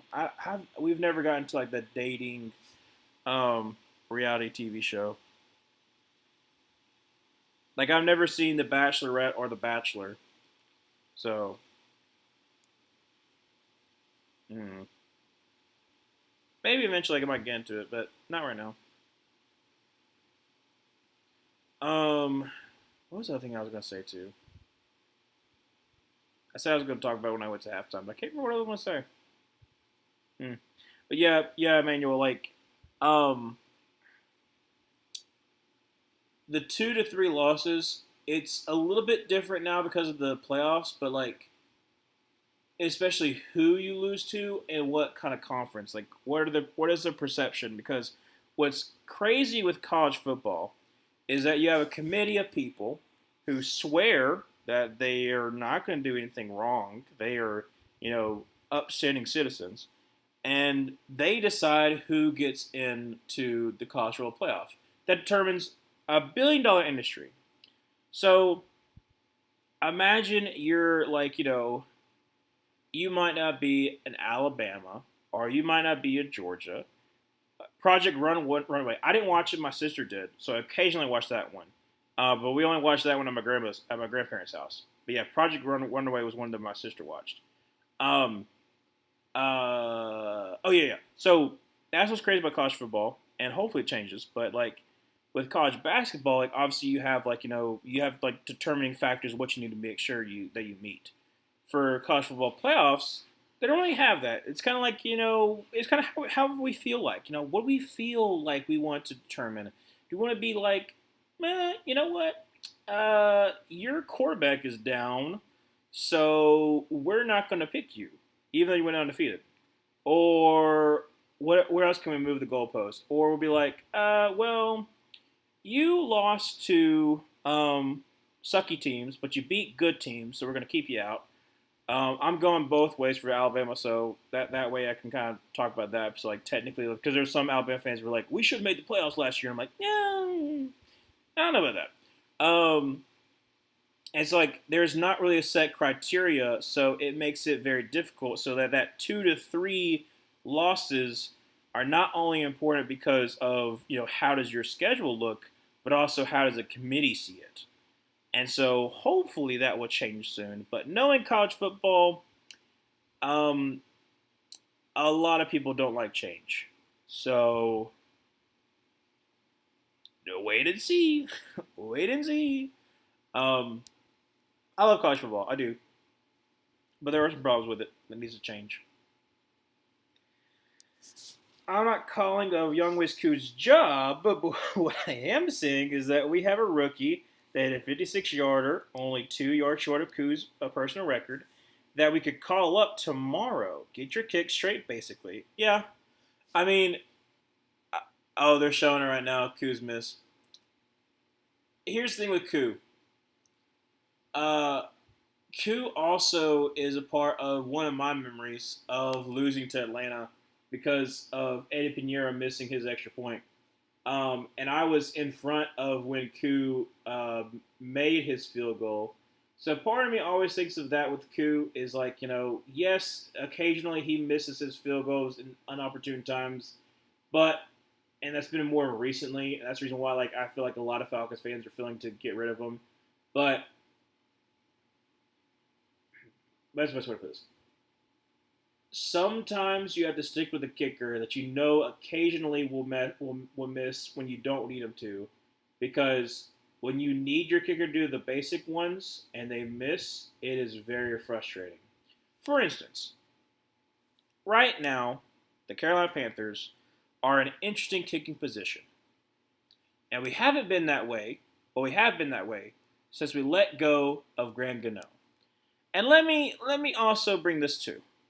So, before Graham Gano came to the Panthers, we had John Casey, who was basically from the very beginning of the franchise until we got Gano. And then we had Gano, and then in I still can't believe this. And either the 2017 or 2018 draft, in the 7th round, we pick Harrison Butker. Yes, Harrison Butker, the Chiefs kicker, the most Super Bowl field goals in Super Bowl history. We actually drafted him in the 7th round, and to bring competition to Graham Gano, who had a little bit of off season, and then we let Harrison Butker go because Graham Gano was improving, and instead of signing him, we let him go.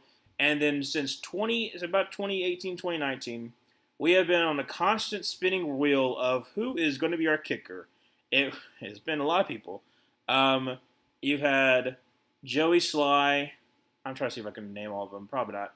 Joey Sly, Zane Gonzalez, obviously Eddie Pinheiro, now Ryan Fitzgerald. What was his face? The one with the mustache that played for the Lions for a little bit is like Rob Santos, I think, is like Big Rob. There's another one too, but like basically just like this like constant, just trying to find a new kicker. So I don't want to say like you get rid of them and then everything's gonna be fine. But like I am warning you, there's a possibility that when you do get rid of a decent kicker, because like Young Koo's still a decent kicker, he's having like a little bit of a struggle right now. So maybe you move on, you get better. But there is a possibility that it has the opposite effect. So just point that out. We should not have made it last year. I agree, Baconator, but there are still some Alabama fans that I knew that were a little bit delusional. So yeah, unfortunately, there are people that are very delusional. My first ever divisional game was Week 4, Saints versus Falcons, where Koo hit that 58-yard to win us the game. I miss that man. I miss the times when I could call him Clutch Koo. Yeah, bear down, Dobie. Okay, bear down. As an NFL fan who has never really watched college football before, learning how it works is an absolutely bizarre experience. That's why, like, I was trying to be like, over-explain. Because I'm like, I feel like you have to because there's so much college football lore. And honestly, like I wouldn't mind doing some college football stuff, but there's already 2 really good people who do it in Alabama. So I'm like, how much more can I actually add that they don't already add? So for instance, Zoe, if you want to know more about SEC football, through like comedy skits, I recommend Matt Mitchell, who is like I said, he's in Alabama. He does SEC Roll Call, And then SEC Shorts, they are also from Birmingham, and they do SEC shorts. They're like SEC shorts, but like they do like SEC skits as well to kind of keep you in with some of the lingo. Like I can't remember Zoe if you said you wanted to kind of follow some of it, but like they just do SEC football in general. But like college football is so, I don't know the best way to put this. It's so fascinating because it's also weird because like you have new players pretty much every single year, so different so like storylines will like change on a dime because like for NFL you can have like the legacy of like Josh Allen and Lamar Jackson for 7 years at this point. And then, but like for college football, it's like, okay, well, either through college, like college football, like, can this head coach finally win the big one? Or it's like, is this player going to live up to these expectations that we placed upon them when they were young? Or, can this 18-year-old lead this team? And which is a crazy thing too to think about. Like when Bo Nix was a freshman, he was a freshman of a senior-laden team that had national champion expectations coming in. Like imagine you're 18 years old and you have $1 billion company expecting you to lead your team to success, and not to mention your father was a legendary figure for that same exact team, uh, and try not to buckle underneath the pressure. Like that's the thing with college football that's very different from NFL football, because yes, NFL football, like you're expected to have like you're supposed to have a lot more responsibilities, but for the most part, you're like 21, 22, 23 when you start going into the NFL. For college, some people are like 18, 19 years old, and like your expectation is like if you don't win the big games, there's a chance that you could have, death threats. Your parents could have death threats. People hate you on campus because I've seen it too at Auburn. Like it is really crazy. It's a crazy experience. So yeah, no, college football is different. College football is definitely different. The wait is killing me. Less than 24 hours left to be either excited or disappointed. Well, Dobie, like I think if I remember correctly, I think I actually predicted the Bears to win because it is JJ McCarthy's first game starting. So, it's same as I think with the Chargers fans versus Chiefs fan. Like, if you win this one, not only do you get a step up in winning a divisional game, but you're 1-0. So, the Green Bay Packers are already 1-0 in the division, so like you can be on par with them for the first week. If not, then you're already behind the 8 ball, and you're in the same position the Lions are. You're working from behind to try to win the division. So it's gonna be an interesting game. I'm very excited for the Vikings versus Bears on Monday Night Football. Um, W, please beat the Vikings, please, and take good care of Dalman and Jarrett. That's fair. How have they been in training camp? I still miss them. I still can't believe you let go of Dahlman. I get getting rid of Jarrett, but Dahlman, that one confused me. All that makes college football more enjoyable, and college has fewer rules and no sudden death. Yeah, like I said, I used to not like the 2 point conversion one, but after the 2022 Iron Bowl, where it went to 4 overtimes and like there was the 2 point conversions, I liked it because it is like it doesn't drag it out too long, but it still has like that excitement of like who's gonna win, who's gonna win, who's gonna be able to stop the other one. So I at first I didn't like the new overtime rules, but now I do. Um, Unless it's like a Penn State versus Illinois kind of situation where like nobody's getting 2 point conversions and it's absolutely horrid game. But for the most part, like I said, I like the college football overtime rules. Crazy to me that every year there are true freshmen going from playing in their small town high school to playing against NFL caliber players on national TV. Exactly. Like there, it's the reason why I'm okay with like the playing players because the expectations is different. Like one thing I try to explain, like I'm not gonna get a death threat if I fail a test, but a player can get like either concussion or they can get like a um, medical emergency or something like that because of like a hit, and you have to have the expectation of like I'm putting my body on the line for a $1 billion company, because the college was constantly making billions of dollars without legally getting paid. Like college players were still getting paid. Let's not be like, oh well, they were not getting paid at all. No, college players still get paid. They weren't getting caught, but they were getting paid, in their own kind of way. Um, but it's there's some problems with it with NIL that needs to be fixed. That probably not going to be fixed in the next 3 years because that's how the NCAA works. They take forever to actually do their job. So it'll be interesting to see how that works for the next 3 years. But hopefully, a lot of the problems will be fixed sooner rather than later. So first down, 10 from the 35-yard line. Going to be a handoff to Derrick Henry off to the left side, who's going to bounce through and get about 2.5 yards, make it second down and about 8. I'm so hyped to see Ben Johnson go up against Brian Flores. That's going to be something. Exactly. I just saw the video that was posted on Bootleg Football. I haven't been able to watch it yet. Probably watch it after this game. But yeah, I'm excited to see how Ben Johnson does as the actual head coach. How does a coordinator do when they become a head coach, especially when they were a really good coordinator because now they have more responsibilities. That's an interesting dynamic to kind of see, especially in the first couple of games as he becomes head coach. Lamar Jackson drops back to pass. It has to step out of the pocket. Rushes for about a yard. No, actually, they basically got back to the line of scrimmage. So about third down and 8.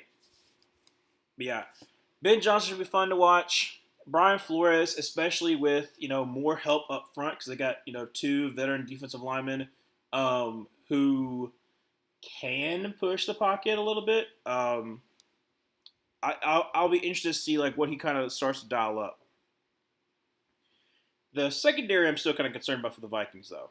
That part I'm a little like, I don't know. Lamar throws across the middle. That's going to be caught. That's going to be Zay Flowers from the 40 up to the 35, 30. Cuts back and he's getting down by the 21, 22 yard line. Zay Flowers, let's freaking go.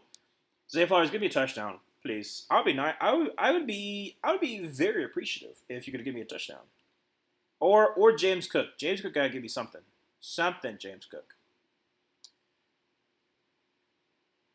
Oh, that's just honestly, that's just a really good play call against that covers. They bring the blitz over from the left side of their defense. And then we have Zay Flowers basically just going like pretty much just wide open because there's no way the safety can be able to take on him. So it's from the 23-yard line. Lamar Jackson in shotgun formation. Going to be a play action pass. Throw is actually going to be a screen. And guess what? Zay Flowers has gifted me a touchdown. Let's freaking go. Thank you so much. And he does a little wave. So the Baltimore Ravens come out. And they are in a scoring drive of 2 minutes and 12 seconds. And they go up by 2 touchdowns against the Buffalo Bills. Nice little screen pass. You got Ronnie Stanley and Tyler Linderbaum leading the way, and it's just almost unfair at that point.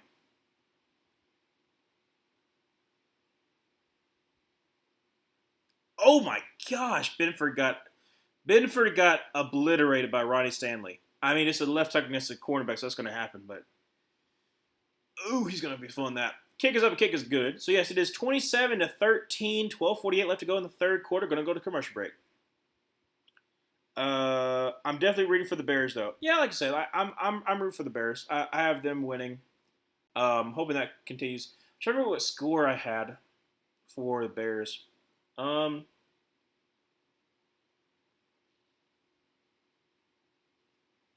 don't remember. I can't think of it at the top of my head what I had the Bears score. I think I had like, I want to say I had like maybe 27-23, something like that. No, I think I had more defensive game.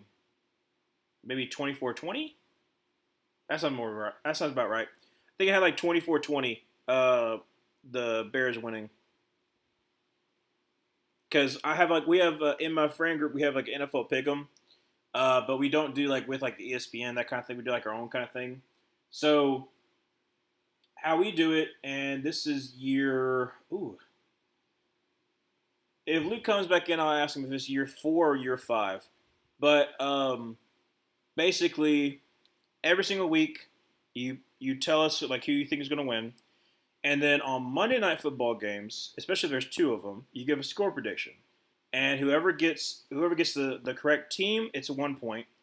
Whoever gets the closest score gets additional 2 points on top of that.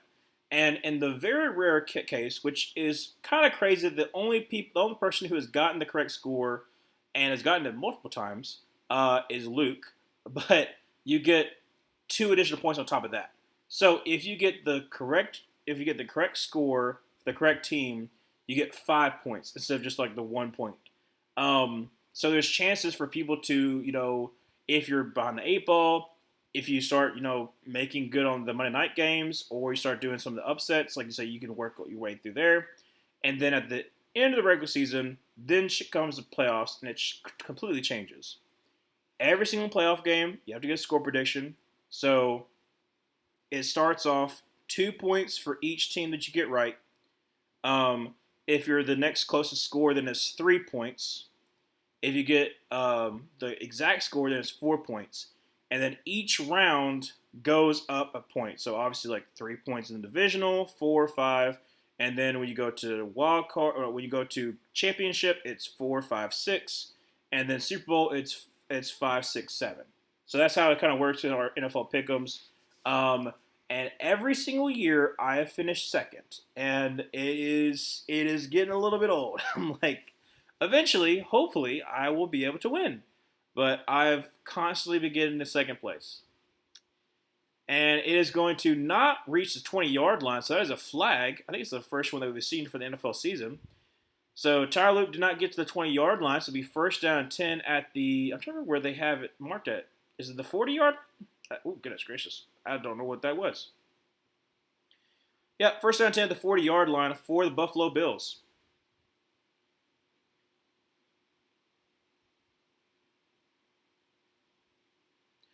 So Buffalo definitely needs to respond.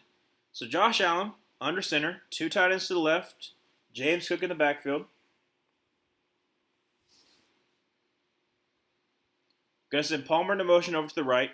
Going to be a handoff. James Cook who's trying the left side, who's going to break through for about a 5-yard gain. Second down and 5 at midfield. No, actually, sorry, at 45-yard line.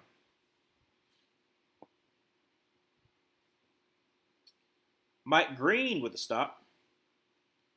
Mike Green from Marshall. The a little bit controversial pick, especially with the allegations that was coming out. I loved his tape, but I didn't love the prospect of what could possibly he could be.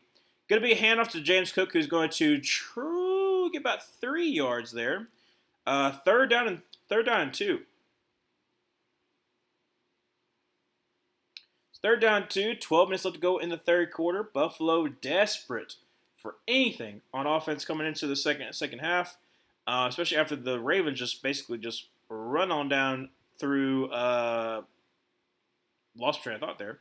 Run for a 2-minute off, 2 minute. I am, oh my goodness, hold on a second. Okay, now I'm back. I don't know what the heck happened there. Third down and 2. Josh Allen scrambles, is going to get the first down up to the 50 and down to the 47-yard line, and that's going to be a first down for Josh Allen. Nice, about 5-yard gain there. I don't know what the heck just happened there. I had almost like a little brain fart, and I was just like, hold on a second, let me reposition myself. I legit forgot what I was talking about. But nice run there by Josh Allen, gets the first down, and the Bills drive continues.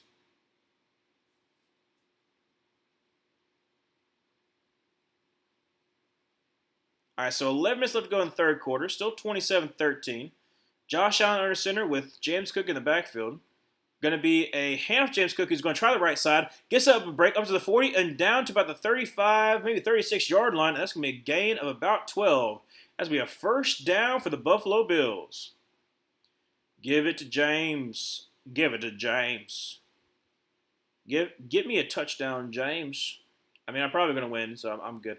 Oh, my gosh, Spencer Brown just who is that? Was that Robinson? I mean, he just threw Robinson. Spencer Brown's a big dude too, but he's like 6'8", but he's a moves. He's a man mover. What he is. All right, first down 10 from the 36-yard line. Josh Allen under center, going to send Shakir in a motion over to the right with James Cook in the backfield. Going to be a play action pass. Josh Allen is going to take a deep shot. It's going to be incomplete. Try to get to Shakir, but great coverage there. It looks like that. Was that Marlon Humphrey who was on him? Let's see. No, it was Kyle Hamilton that was on him. So great coverage there by Kyle Hamilton. 10:03 left to go in the third quarter. Let's see here. Make sure he didn't get too early on that. No, it was on Josh Palmer. Ooh, yeah, almost a pick. Ooh, excuse me over there. Yeah, great play by Kyle Hamilton. Second down 10. Josh Allen in a shotgun formation with James Cook to his right. Josh back to pass. And he's going to check it down to James Cook, who catches it for about a 3-yard gain.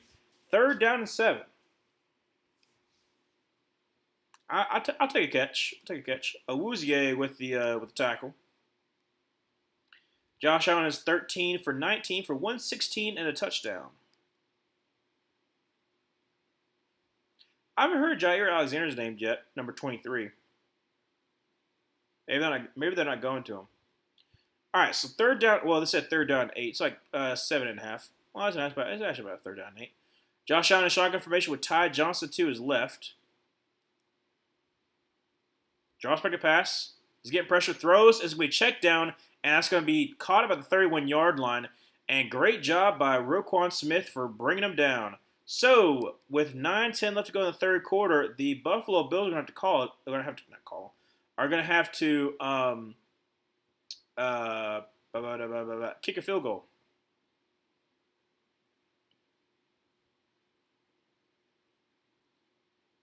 So Josh Allen's. Oh no, actually they're going for it. Oh, 4th and 5 from the 31-yard line. Josh Allen is shotgun formation.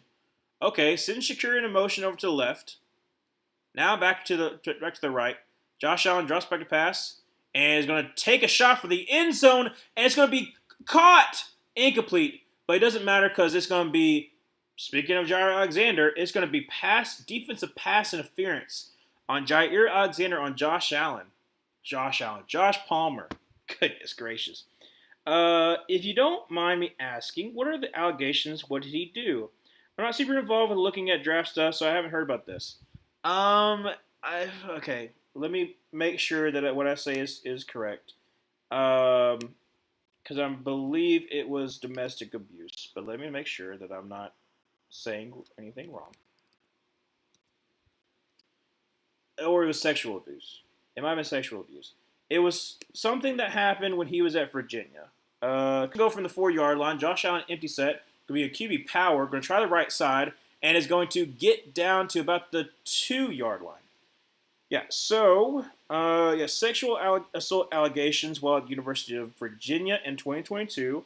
So that's the reason why he had a suspension and then transferred to Marshall. So he denies allegations, but the fact that it wasn't cleared up and the fact that he left Virginia after the fact didn't look good on the resume, and it kind of came out during the draft process, especially right before the combine. So that was one of the combine questions, and that's when I started to be like, oh, I don't know if I can support this guy. Like if you have sexual assault, and James Cook goes in for a touchdown. That's so weird that I'm talking about sexual assault allegations and then talking about touchdown. Sorry about that. I got super excited about that, but yes. So that's the reason why that was kind of a cloud over him. And where initially he was seen as a top 10 pick, he fell to the second round because obviously, if you're an NFL team, do you want to associate yourself with someone with sexual assault allegations? And especially for the Baltimore Ravens, who were just coming out from the Justin Tucker situation, that's where like a lot of the conversation happened when he got drafted. They were like, "Whoa, hey, why are you doing that?" Kick is up, kick is good. So it is 27-20. However, there is a flag. There might have been too many men on the field. Oh no, that's not good. Yeah, no, it's one of those things where like I want to have benefit of the doubt because like it was never. Yeah, legal substitution on the defense, what they're called. I want to have benefit for the doubt where, like, I want to be able to trust the prospect if he says one thing, but I like it's one of those things where, like, it's like you're proven to it's in the court of public opinion he's guilty, but in the lawful term, obviously you're innocent until proven guilty. So it's one of those things where it's like I understand why people kind of were off on him. I still had him like like ranked like decently because, like I said, like player wise, he's still one of the best. And I put him at 3 because like I just grew to love Donovan Ezaraku, but he's still an amazing player. And if he is cleared of of that eventually, like I said, like then he'll kind of be able to move on with his life. Because, like I said, that did happen in 2022. So the fact that it's still unresolved is kind of weird. Not really kind of weird, but like it's one of those things where you're hoping that like either if he's guilty, like let people know that he's definitely guilty, or if he's not guilty, then let people know so we can kind of so that if he's not guilty, he's not like thinking about it all the time. Josh Allen throws for the end zone, and that's gonna be caught for a 2-point conversion as Keon Coleman with the 2-point conversion. So now it's going to be 27-21. The Ravens and their storied history of defensive players that respect women. Exactly. And that's the reason why, like, when the Baltimore Ravens took him, it was very controversial. Because, like I said, you had the fact of, Justin Tucker just got released. So, he was heavily mocked to the Falcons. Exactly. I remember that because I didn't want him to go there. When I found out that he got dismissed from VA was when I made up my mind. Teams, for better or for worse, will go far to defend star players and for them to not talk. And that's what I'm saying. Like, that's where like I said, I'm not making a judgment call on whether he is guilty or not guilty because, like, obviously I have no idea because I have no kind of evidence. But it doesn't seem in the best light. So either Virginia completely were just like, well, we don't want to have to deal with that at all, and then we're just like not going to say anything, or like he actually did it. And so that's what I'm saying. Like we don't know.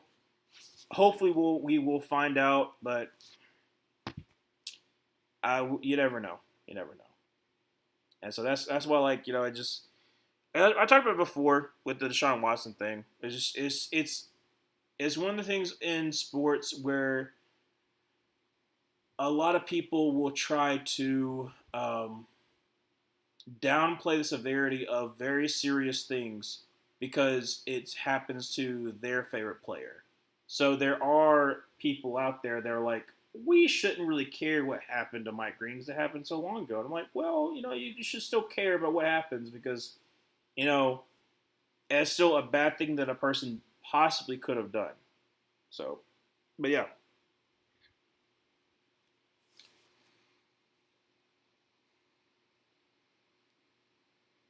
But what was I talking about before that? I don't remember what I was talking about before. Very true, Emmanuel. There's a point where you're good enough at something that makes people willing to overlook excuse a lot. Exactly. I mean, like uh, Reuben Foster is another example of overlooking a lot of stuff until it was like, oh, we can't do that anymore because it was too much.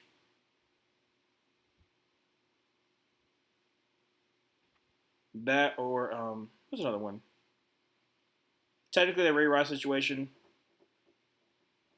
Um, because initially it was just like, oh, we'll just suspend him for like a game or two or something like that, and then the actual video came out and it was like, oh, but I do. I don't know. It's a difficult thing to talk about because like you never want to pigeonhole like a certain fan into like anything because like it kind of depends on who they're the fan of. But I think the worst thing is when you see a fan who, if it's a player for their team compared to a player for a rival team, they don't treat it the same. That's where I get a little bit upset. Like for instance, like wait, did JJ McCarthy have a goatee? That looks awful. JJ, you got to get rid of that thing. That looks awful.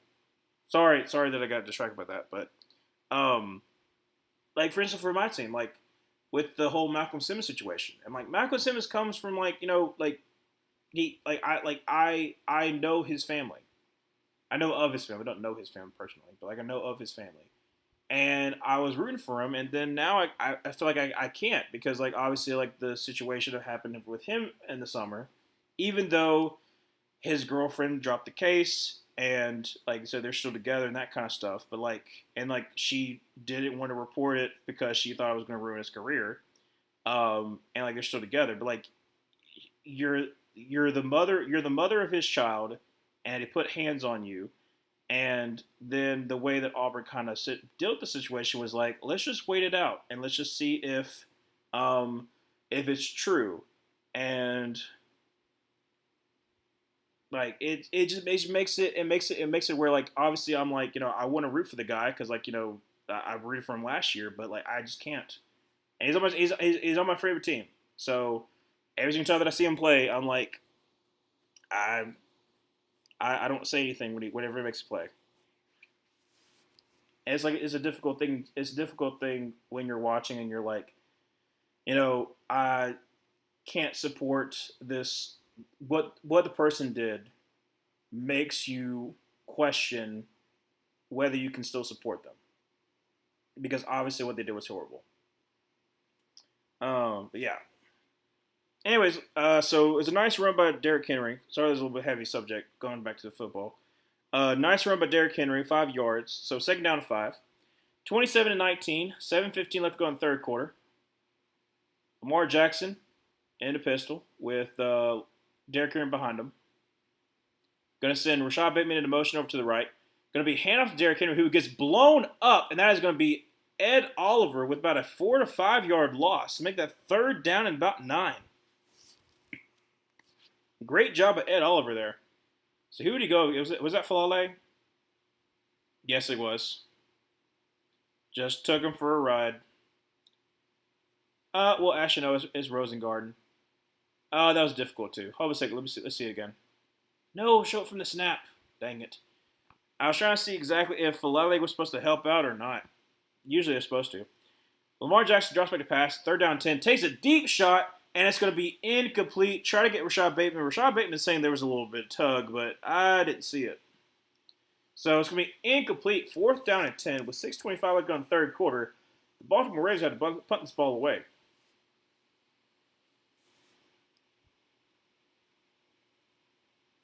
Let's see. Yeah, yeah, yeah. I can see why he's upset, but it was kind of an overthrown ball, so I guess that's the reason why I didn't throw it. But it was definitely a tug. I booted it away, and it's going to be returned at about the ooh. I hope he's okay. Martin hit him exactly, like I said, the gunner hit him exactly when he returned the punt, but he got him like right on his leg, where his leg got twisted up into like right here. See, ugh. I had to make sure that it wasn't like too much of a drop, like immediately to his knee, because that forceful just brought it down like that could definitely hurt. But uh, um, what was I talking about before? I gotta look back at the comment section. What we were talking about before? Oh, we were talking about like talking about uh, young players and trying to play for college football. Like, um, like Ryan Williams for Alabama. So like last year he reclassified to be on Alabama's team, and he was 17 years old. As all the people talked about was like 17 years old. He's look, do you know that Ryan Williams is only 17 years old, and he was playing really well to begin with. But the weird thing is that when you succeed as a freshman in a college football team, then you start to build up your lore, almost like the lore, but almost like the gravitas of like what you could be. Like Jeremiah Smith, who's at OSU, Ryan Williams at Alabama, that kind of stuff. Like people who, or for instance, we'll talk about Trevor Lawrence a little bit, but like you build this thing of like, no, this is going to be the best prospect ever, and like they still have like 2 more years of college football at the bare minimum. So you not only do you already have set yourselves up for almost failure because you've succeeded so much by standards of a rookie, well, as a freshman, that if you don't meet that standard as a sophomore, they're like, oh well, is he really as good as we thought he was, or is he not as good as, or is he like not as good? There's starting to be doubt being put in your place and that kind of stuff. Or you could be in the Trevor Lawrence situation where, as a freshman, you lead a team and they win a national title against Alabama, where they physically dominate Alabama at all stages in 2018. And then at that point, how high can you possibly get if that is your height that you hit? You hit the fact that you were a freshman, you led your team to a national title, and now you have 2 more years. Basically, you're trying to build up your I just lost my train of thought there. You build up your career, and like you can never hit the highs of what you did as a freshman. Anyway, sorry. First down 10 from about the 16-yard line. Josh Allen avoids pressure, dumps it off to James Cook, who gets back to the line of scrimmage. So second down 10, about 6 minutes left to go in the third quarter. But I think that's the problem with some things with college football is like when you have young people, especially with fans, they will put a lot of expectations on you that is a little bit unwarranted. And then when you fail to meet those expectations that they put on you, then they will be upset with you and then call you a fraud when you're not even 20. You know what I'm saying? Like it's a little bit messed up. No, not a little bit. It's definitely messed up. All right, so there's definitely a hold, so I'm not even really going to call this. It's going to come back anyways. But there was a hold, so it's going to back him up even more. But that's why I love and also hate college football. I love college football because of the play, storylines, and whatnot. But I hate college football because I hate the fans. I do. I hate some fans. I hate Auburn. I hate some Auburn fans. I'm an Auburn fan myself. And I hate the toxicity of Auburn fans. And I was at Auburn when we've had the worst run that we possibly could have. So, yeah. It's holding on Spencer Brown and Kyle Van Noy. Great game. Like, this is a great game? Yeah, this is a great game.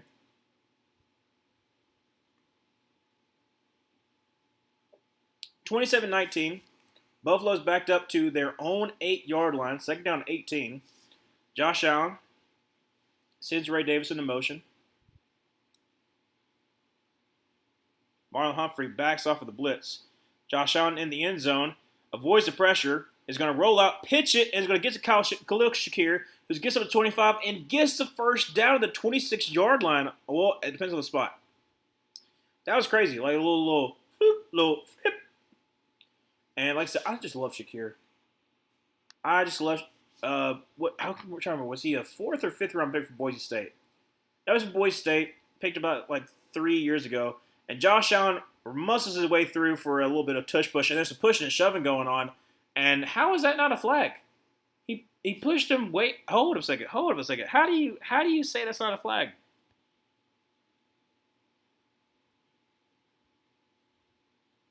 I mean, I'm okay with it, but okay. So there's some. Well, really, it's kind of both. It's kind of both. I mean, Awuzie kind of threw Dalton Kincaid, and Kincaid's kind of looking up. I didn't see exactly what happened, but now I see it. It's like, yeah, no, both of them were kind of in the wrong. So I guess they were just like, just stop it. As a first down 10 from the 27-yard line, Josh Allen under center. Going to be a toss to Ray Davis, who's going to cut up and get about maybe a yard. Yeah, about a yard. Second down 9. 3:40 left to go in the third quarter.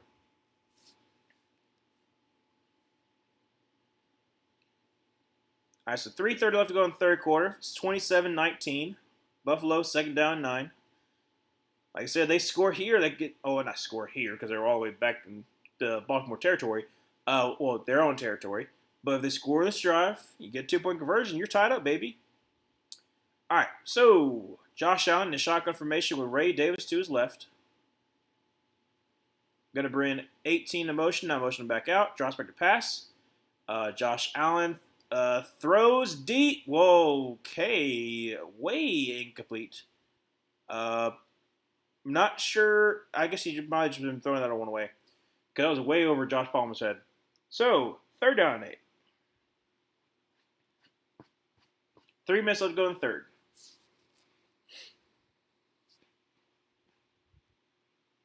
Yeah, like I said, the way that both these teams are playing, it still makes me confident that they're both going to be definitely in the divisional. I feel pretty confident with that. But it depends on who they match up with if they both meet in the NFC AFC Championship game.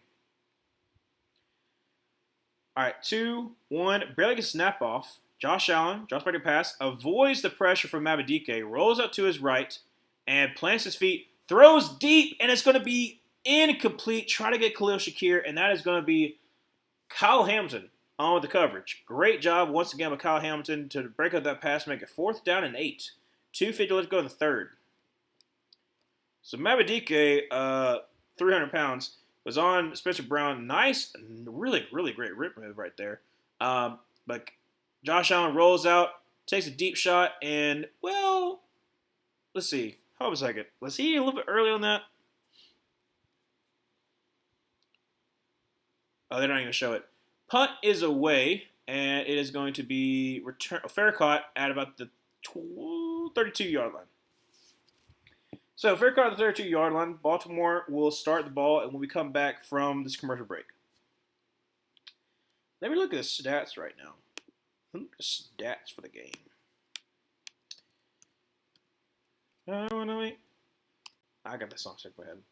I had that song stuck in my head about was it a year or so ago? I was on stream and I was like doing that song. That's that song. I was like, what is it? Who's singing this song? Something Grace. I don't know. Lamar Jackson is 10 for 13 for 129, and has 38 rushing yards and a touchdown. Derrick Henry, 12 carries for 126, 10 yards per 10.5 yards per carry and a touchdown. I would be surprised if they're not having Derrick Henry take some of these carries, kind of take them into the fourth quarter. Zay Flowers, 5 for 98 and a touchdown. Yeah, I definitely have my 20 that I need. Well, 30 that I need. So I got him, and I got James Cook. And that's about it. All right, and then for the Bills, Josh Allen is 16 for 24 for 135 and a touchdown. James Cook is 11 for 40 for a touchdown. Khalil Shakir is 4 for 52, and Don Kincaid is 3 for 37 and a touchdown. So pretty good. And then the Bills have 2 sacks, 1 sack by Ed Oliver, and then 1 sack by Matt Milano, which I'm pretty sure was technically like a scramble that counts as a sack. But still a sack. A sack is still a sack. Hacky sack. That should be Hacky Sack's slogan. A sack is still a sack. A sack is still a sack. What is the slogan for Hacky Sack? If you can tell, sometimes I get my mind is a jump from spot to spot. So slogan for Hacky Sack. Hacky Sack.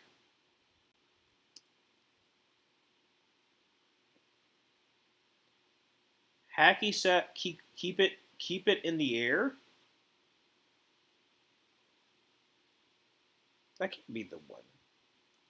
What is the Hacky Sack rule that you don't let it fall? What is it? That's not really. Is Hacky Sack a stoner game? What?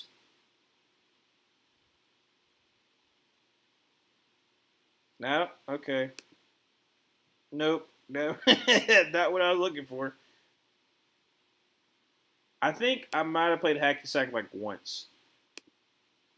Never had one, but I think someone had one. All right, so from the 32-yard line, an I formation, probably hand off to Derrick Henry if I had to guess. That's what I would do. Actually, a play action pass, and a little dump off to Zay Flowers, my boy, at 40, 45-50, 45-40, up to 35, down to about the 31-yard line. Zay Flowers, have yourself a day. I mean, over 100 yards receiving with that one alone, up to, let's see, 140 something. Yeah, one for like probably 147. It's a nice little drag route. Got the speed. Love Zay Flowers coming out of Boston College. Was my number one wide receiver in what was that? 3 years ago. Yeah, because same exact one as Quentin Johnston. So from 32-yard line, Lamar Jackson once again under center in I formation. Give it to Derrick Henry, and that's what they do off to the right side. He's got a little bit of a train going, but nice job by Williams. Is that Williams for Tulane? Yes, it is, number 42. Nice game by 3 yards there. Second down and 7. 145 to go in the third. Someone in my league right now is stressing because of Zay Flowers. Well, you should have picked him up. So right now he has 134 and a touchdown. He has 6 catches for 134 and a touchdown. Said, love me some Zay Flowers. And then, like I said, nice little hug from John Harbaugh. Nice. Second down 7 for the 29-yard line. Josh. Lamar Jackson in the shotgun formation with Hill to his right. Drops back to pass. Throws for the end zone. And it is, oh my gosh. DeAndre Hopkins with a touchdown. Oh my gosh. One-handed.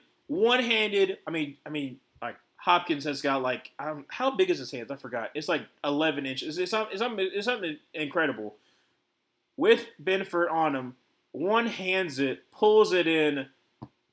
That is crazy. Like, look, Hopkins, definitely not who he used to be. But if you need a jump ball receiver who has big hands, that is DeAndre Hopkins. And you know, how much he has left. Because he's like, what, 32, 33?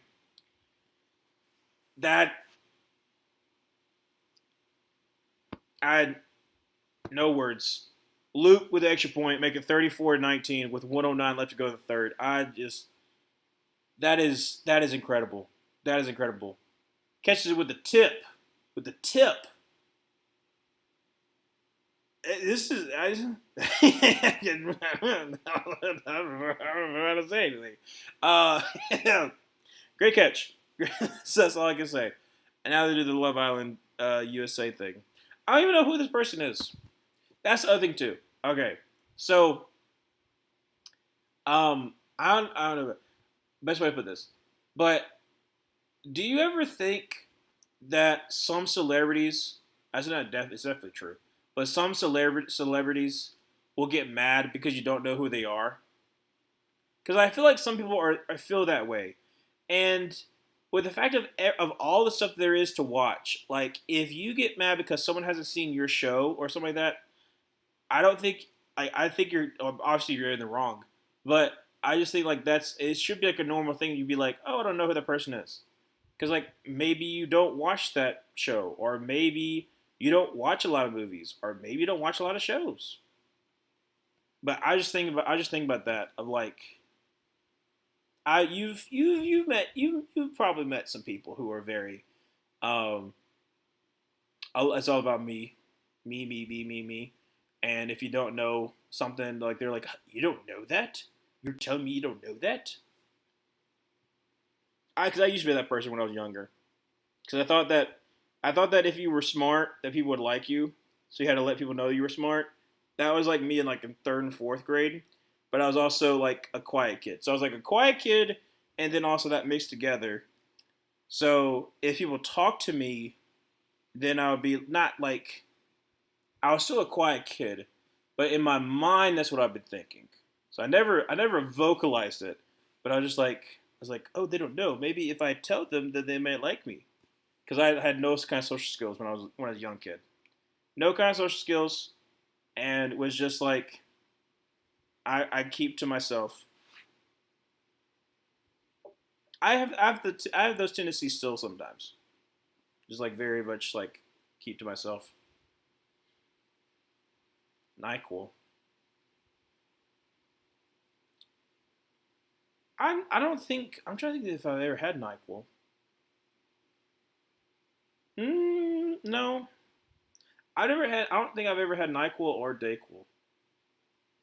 I've only had like Vicks Vapor Rub like I think maybe 3 times. I don't know. I also don't get sick that much either, which is helpful. I don't know where I get. I don't know if I get it from my mom or who I get it from, but I don't get sick that much. From the 25-yard line up to 30 and down to about the. Ooh, sorry about that. There is a flag. So Hamilton was getting checked out. Now getting his gloves on. There is a flag. 103 left to go in the third quarter. 35-19. Is it a block in the back or hold? Let's see. Yep, holding on the receiving team. So back him on up. Back it on up. Back it on up. Holding on. It's Home Williams. I was just praising you, man. Because he was a linebacker on Tulane when Tulane beat USC. Because I remember, it's Dorian. That's right. Dorian Williams' his name. Was on Tulane when they beat USC. Because it was him, and then it was Lamar. They just showed Lamar shoving a kid. They just showed Lamar shoving a kid back in the stands. Okay, so sorry about that. James Cook with a. I'm sorry. Yeah, he was pushing the kid because the kid was pushing the players. But they show right before the right before the rush. But good on James Cook for getting 4 yards. Second down 6. From the 20-yard line. Josh Allen in the shotgun formation with James Cook to the right. About 25 seconds left to go in the third. Josh Allen drops back to pass and is going to pump fake, roll it to his right, throw, and that's going to be caught. And that's going to be, is that Palmer? Yes, it is for a first down. It's going to be first down out of bounds. That's going to be the end of the third quarter because the clock is winding down. 7, 6, 5. That's still wild. They just showed that just like Lamar just pushing. I don't know. It might not have been a kid, but looked like a kid. I think he probably was like, a teenager. Maybe they'll show it again so we get more context. Are they going to show it again? No, they're not. Okay. Let me see if somebody's talking about that, like Lamar shoving a kid. Because I only saw it for like a split second.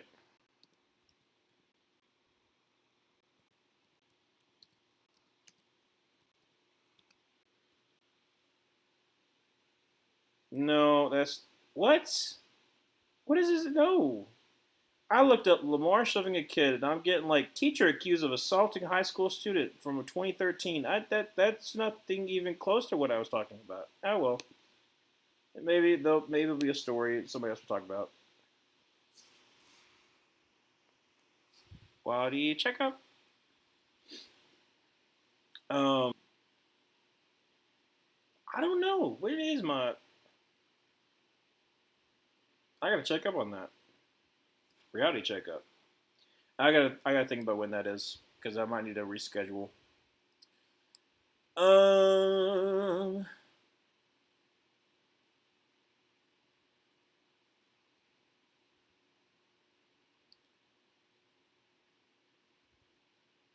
That's a lot of soap. That is too much soap. Cascade.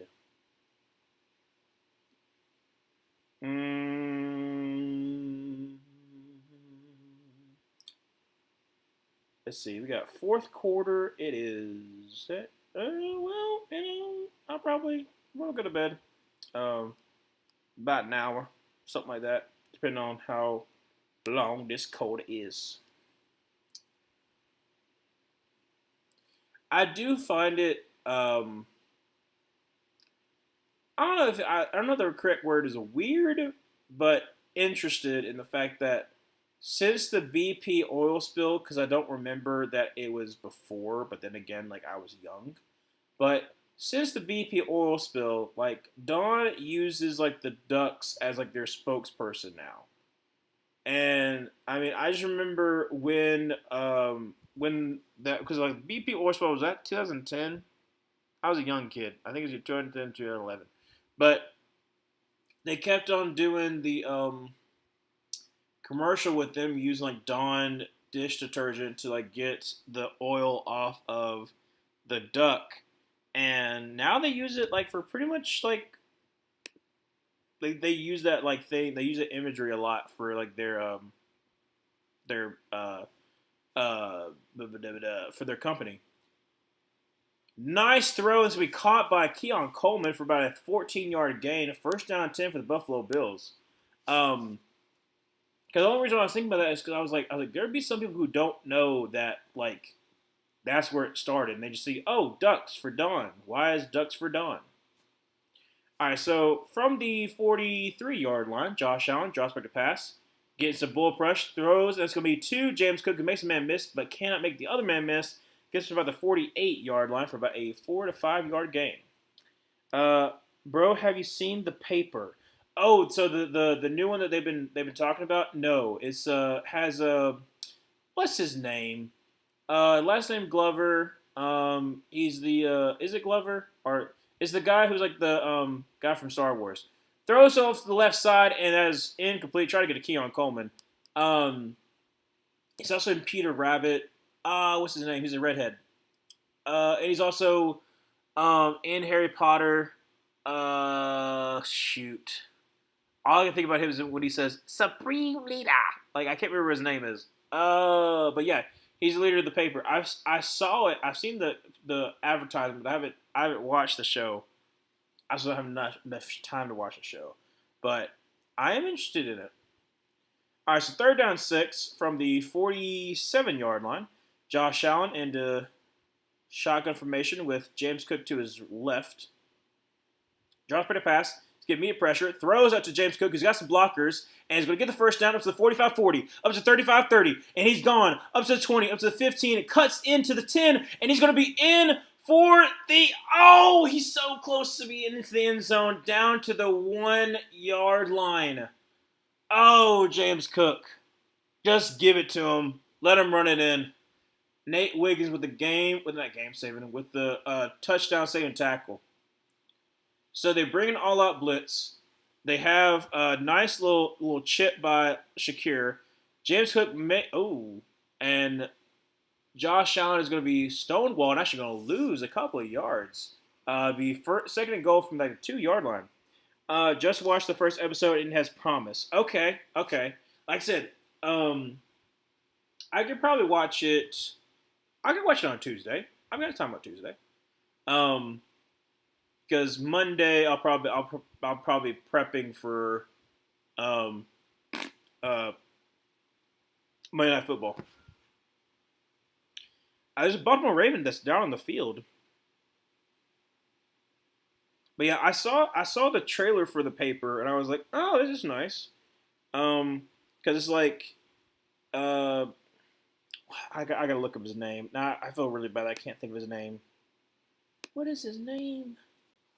Let's just do Star Wars. No, I should know. Let's do Peter Griffin. Peter Griffin. Peter Rabbit. Let's see. What is his name? Show me cast. Show me cast. What is his name? Gleason. Why did I say Glover? Oh yeah, Domhnall Gleeson. I don't know why I said Glover. I think I was thinking of Danny Glover. That's not it. Okay, anyways, sorry. Josh Allen under center I formation from the 2-yard line. Going to be going to be a rollout. And Josh Allen's going to run into the end zone for a touchdown. And guess what, baby? We are back within a score. Well, technically, depending on if they go for extra point or they're going to go for 2. They're going for 2? Yes, they are. Okay, so they're going for 2 to make it a touchdown extra point kind of game. All right. This is huge. So you're down 9 with 12:51 left to go in the fourth quarter. You got all the momentum on your side. If you can get this 2-point conversion, this is all right. So Josh Allen alone. Going to bring James Cook into motion over, and now going to stop back, drop pass, rolls out, got time. Also his right throws, and it's going to be picked off by Kyle Hampton, who pitches it to Kyle Van Noy, who then just goes to a knee. So, okay, well, there you go. So it's still 12:51, down by 9. So it's not the worst. So still two. It's a 2 possession game. But odd for sure. So when we come back from commercial break, Baltimore will have the ball, and let's see if they can add on to their lead. What was I saying before then? But yeah, I do want to watch the paper.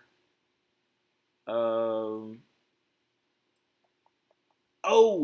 I remember that is it St. Michael's Medical? It's like the medical version of Parks and Rec. My parents try to watch that, and they're like, "Yeah, this isn't for us." And I was like, "That makes sense," because I don't remember if they liked Parks and Rec or not. I don't even think they ever watched Parks and Rec, but they're like, all the ads were like, "This is the funniest comedy in years," and that kind of stuff. And they're like, "Oh, we'll give it a try," and they're like, "We did not laugh once," and I was like, "Okay, that's not good." It's like you can't have a show that's been like, "Oh, we're the funniest comedy in years," and then you don't laugh a single time.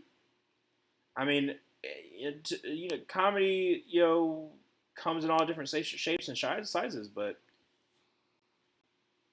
I don't know. I never watched it, but I also didn't really think anything about it. But I have watched Parks and Rec plenty of times. I've watched ooh, Parks and Rec plenty of times, Psych plenty of times all the way through, South Park several times all the way through. What are the comedy series I've watched all the way through multiple times? That's one thing that I do that I need to stop doing is instead of watching newer shows, I'm like, you know what? I'm just gonna go on a binge watch of like a show that I've already watched multiple times, and then just watch it all the way through. Um, what is the other one that I've watched? I can't think of it right now. But yeah, because I've got like a lot of stuff that not that I got to watch, but that I want to watch. Like Luke loves Breaking Bad and Better Call Saul. I've never seen any of them. Um, haven't seen The Wire. Want to watch The Wire. Haven't seen The Sopranos. Want to watch The Sopranos. Um,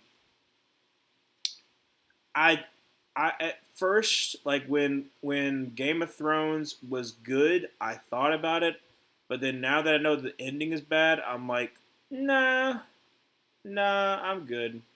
Oh, Josh Allen just passed Thurman Thomas's rushing record. Good for him. So yeah, Josh Allen just passed the rushing touchdown record with 66, past Thurman Thomas, legendary running back of the '90s Buffalo Bills.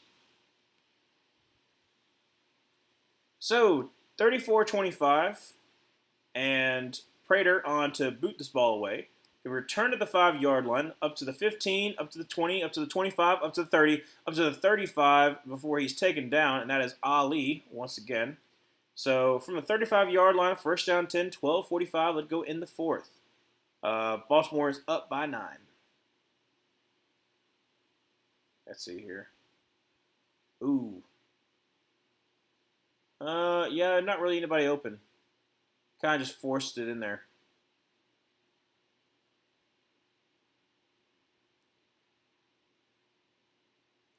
All right, so from the 35-yard line, Josh Allen, Lamar Jackson, and with Derrick Henry to his left, drops back to pass. Don't know why you're passing. Throws and incomplete. Try to get to Zay Flowers. Um, I don't get why you're passing. I mean, especially not on first down. I mean, get some yards. Get Derrick Henry kind of running. Come on, Tom Munkin. Come on, Tom Munkin. You gotta. I'm not gonna try to tell you how to do your job, but you're up by 2 scores. You probably want to kind of get some of this clock down. Lamar Jackson in shotgun formation with Hill to his right. Drops back to pass. Dumps it off to Hill. Kind of a low pass, though. up to the 48-yard line. So, gain of 8, going to be third down and 2. This has got to be a run. Let's see. Oh, that's incomplete. That's an incomplete pass right there. Yes, sir. That's third down and 10. And that's 2 straight incomplete passes.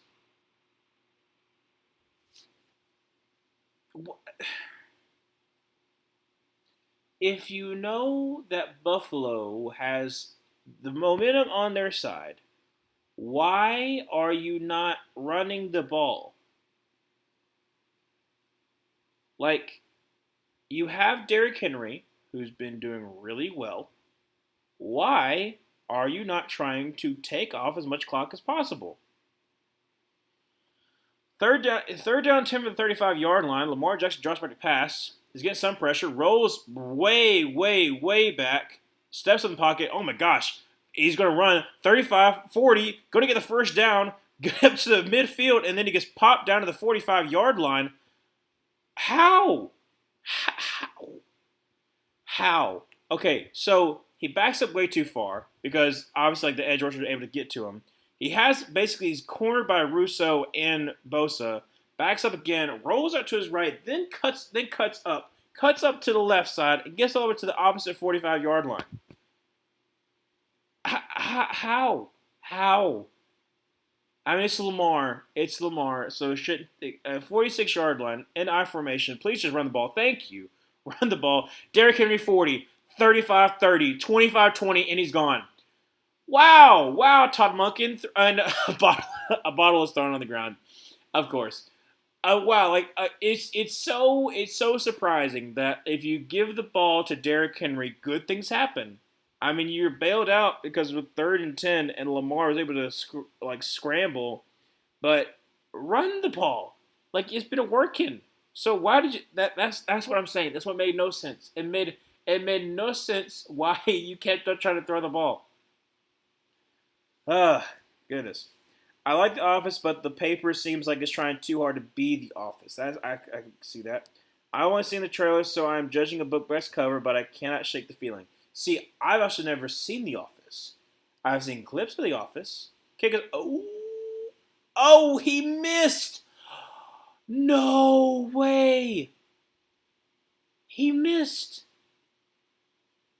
Luke missed the extra points, and now it's only a 15-point game instead of being 16.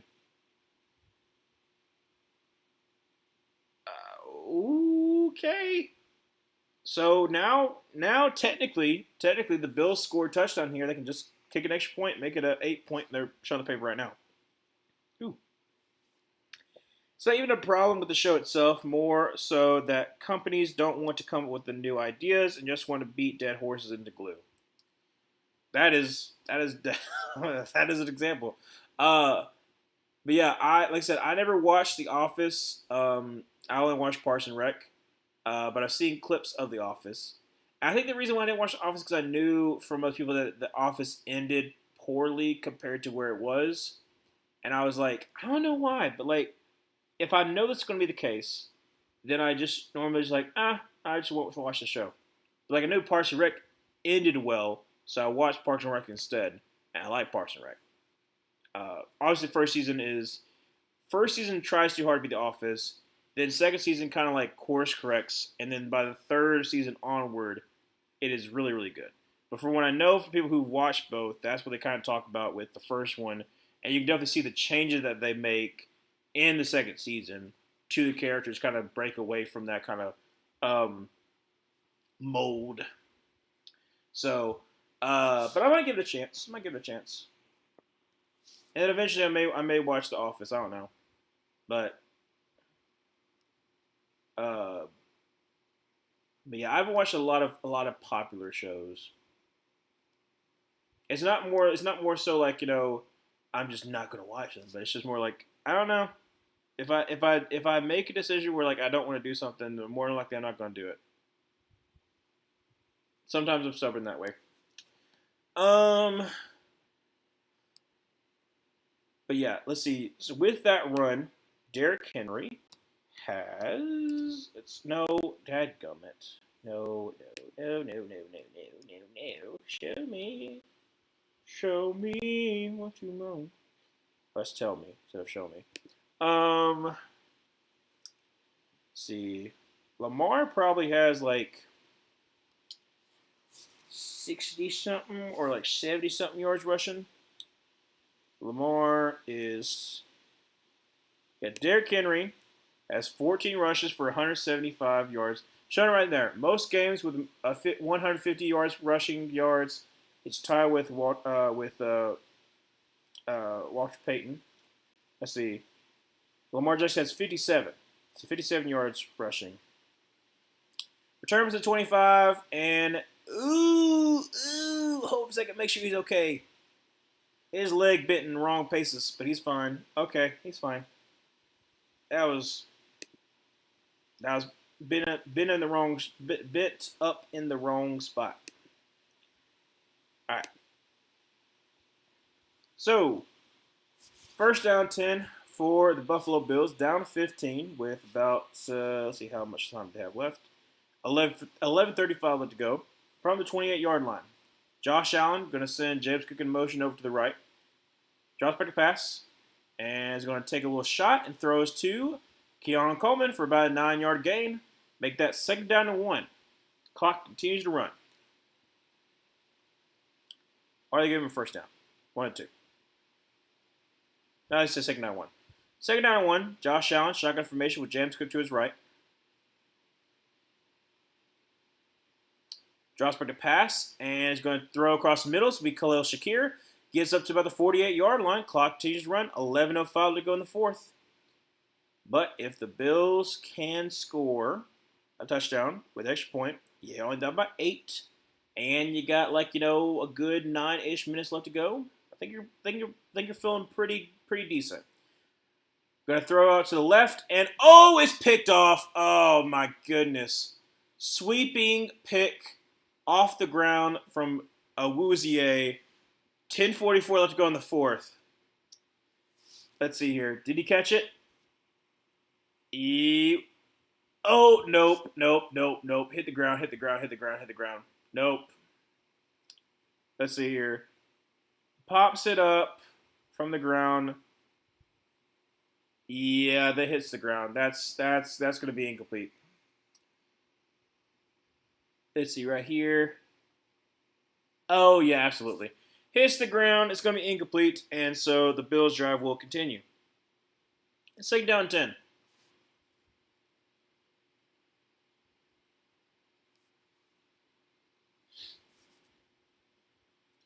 Why? Wait, I just now realized this. Why is Jair Alexander's shoulder pads make him it's so far up? I just realized that. Second down 10. Josh Allen in shotgun formation with Ray Davis to his right. Drops back to pass and is going to avoid the pressure, roll it out to his left. He's going to scramble, get the 50, going to get the first down, and slide. Depends on where they mark him. They are going to mark him short. So he's going to be 3rd and 1. So it's a little bit too fast. And now we're buffering, because of course, why not? All right, so 10:22 left to go in the fourth quarter. 3rd down and 1. Going to be a handoff to Ray Davis. Going to try the left side and is going to not get it. And there's a flag. Depends on what the flag is. It might be a hold. Like I say, he got back to the line of scrimmage. So 10:13 left to go in the fourth quarter. Let's see what I have here. That's also a little bit of a bad spot. Let's see. Where does he go down? Yeah, the spot was a little bit bad too, because I think he's a little bit closer to the first down marker from when he starts to go down.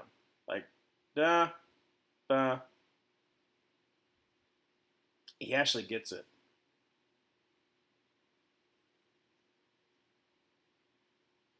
So there's a flag, but I don't know what the flag is. Holding on the offense. So they are taking it. So now it's going to be 3rd down. So it's going to be 3rd down. So the Bills get another shot at it. I don't know. I get getting it. I get getting it. I get taking it. Um, but you know the Bills are probably going to go for it twice. So now you give them 2 tries to get 11 yards. But yeah, I mean, it should have been closer too. Like even if he didn't get the first down, like the ball should have been closer. It's 3rd and 11. Josh Allen steps in the pocket and is going to get sacked. Oh my goodness, he gets sacked. Who is that? Is that Mabadike? Yes, it is. Mabadike with the sack. 9:50 left to go in the fourth quarter, and the Buffalo Bills are going to have to punt this ball away. I mean, I picked the Ravens to win, so I'm fine. But yeah, yeah, that's oh man. And if you're Baltimore Ravens, okay. Also, Todd Munkin. You have like 9 minutes left to go in this game. Please, please, please, please, please, please, please, please, please, do not continue to throw the ball. Run the ball. It has been working. Run it. Run it. I'm still here. Been playing games with some friends before they go to bed. Okay, nice, nice, Dobie. Yeah, no, it's been same old, same old. But I just like the Baltimore Ravens almost put themselves in a situation because they were literally 3rd down and 10, deep in their own side of the field, and then you had Lamar Jackson do an incredible play. It got you on the 45-yard line, and then Derrick Henry did Derrick Henry things. So, like, maybe just look at what you did this last drive and be like, you know what? Just run it. Just run it. Even even if you don't get a first down, you know what does happen? You get close to over 2 minutes off the game clock. Way over 2 minutes too. Like that's what I'm saying. That makes no sense. Like you have Derrick Henry, you have Lamar Jackson. You know if you continuously run it, if hopefully you get 3 yards per a little bit more than 3 yards per carry, you should be getting another first down. So clock continues to run, and you're up by 2 scores. So just saying, Todd. I know um, I know you're from Georgia. Well, he's not from Georgia. He might be from Georgia. He was at Georgia, offense coordinator.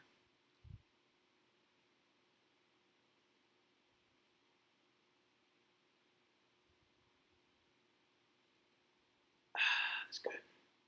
That's good. It's good. Good sweet tea right there. But yeah, I'm hoping Tom Monkey is just gonna be like just run the ball. Just Zay Flowers had a good enough day.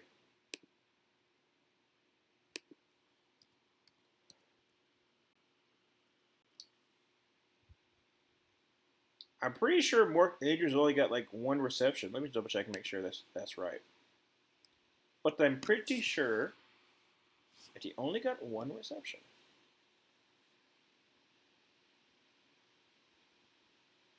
All right, so I formation. Derrick Henry obviously in the backfield.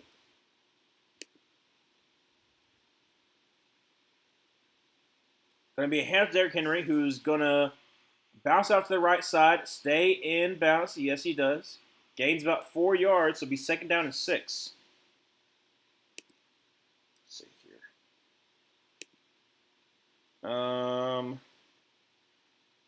Yeah, Mark Andrews has 1 reception for 5 yards.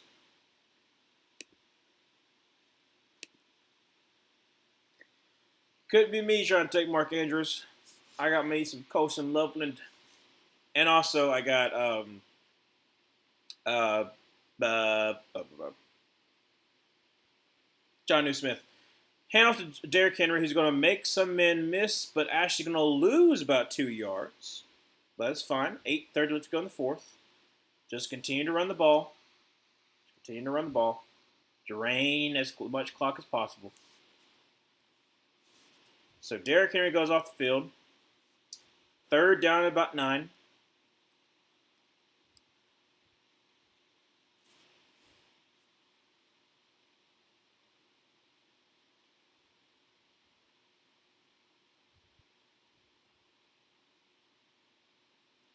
All right, so 3rd down 8. Lamar Jackson drops back to pass and is going to. Looks like there was a false start. Yep, false start on offense. Back him up even more.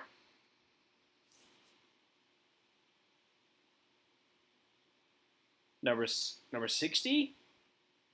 No, 16. Oh, Wallace.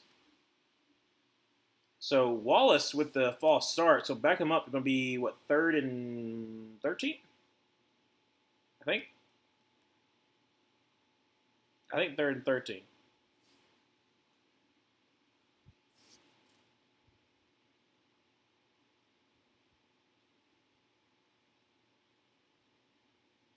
Yep, 3rd and 13 from the 31.5-yard line. Lamar Jackson in empty set. Draws back to pass. Quick throws. That's going to be Zay Flowers. Another flag, however. But Zay Flowers does get about 10 yards. So what is the flag? I mean, illegal man downfield? That's the only thing I think of in that general direction. It is... What is it? What is it? Show me.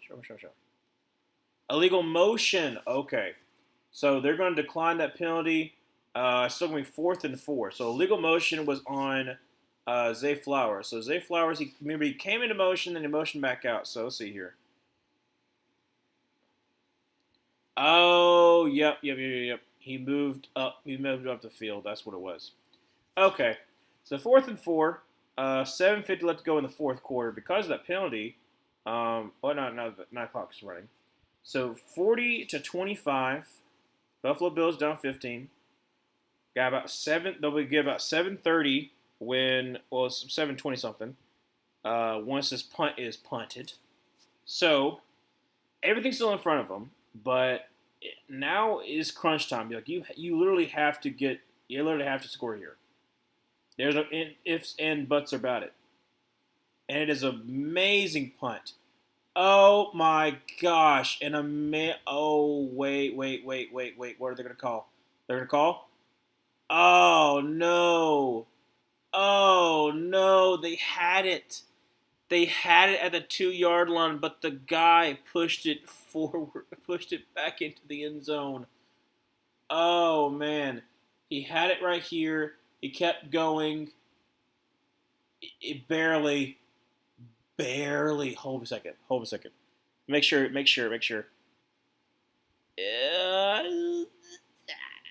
Yeah. Oh, that's so close.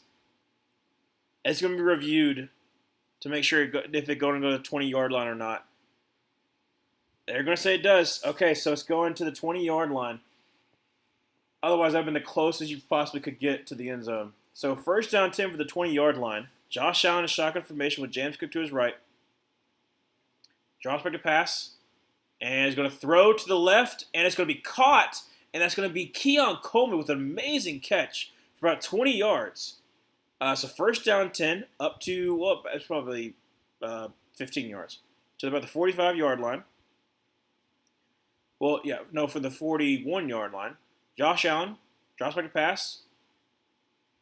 Steps in the pocket and avoids the pressure. Rolls up to his left and almost throws across the body. But instead, it's going to decide to pick up about 4 yards on the ground and step out of bounds.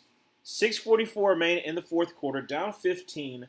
But now Buffalo is approaching midfield. Okay.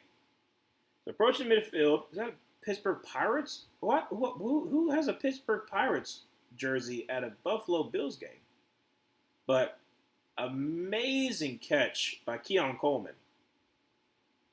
So, from about the 47-yard line, Josh Allen in shotgun formation, drops back to pass. He's getting some pressure from the left. Steps in the pocket, throws, that's going to be caught, and that's going to be Palmer up to about the 43-yard line. 1st down 10 for the Buffalo Bills, 6:05, let's go in the 4th. Baltimore is running away with it, but it's not over yet. Buffalo can still come back. They're coming back right now. From the 44-yard line, Josh Allen in shotgun formation, James Cook to his right. Drops back to pass, throws, and it's going to be batted at the line and incomplete. 5:52 left to go in the 4th. 2nd down and 10. If the Buffalo Bills can score within, say a minute. Say a minute. You have about 4:50 left in the fourth, and you're only down by 8, so you're only down by one score. Like, you could be able to get a stop. You could definitely be able to get a stop. So, second down and 10 from the 44-yard line. Josh Allen in shotgun formation with James Cook to his left. Josh back to pass. Got time. Throw across the middle to be caught, and that's going to be, is that Keon Coleman? Yes, it is. Keon Coleman for about 7 yards. Third down and 3. Clock is winding down. 5:40 remaining in the fourth. Keon Coleman, 5 receptions for 69 yards. Third down and 3. 5:30 left to go in the fourth.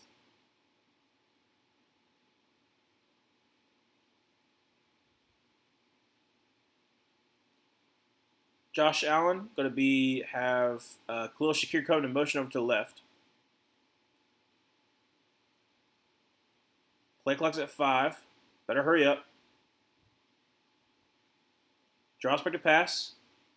Throws, and it's going to be incomplete. And unfortunately for the Baltimore Ravens, that is going to be a defensive hold, and that's going to be on Nate Wiggins.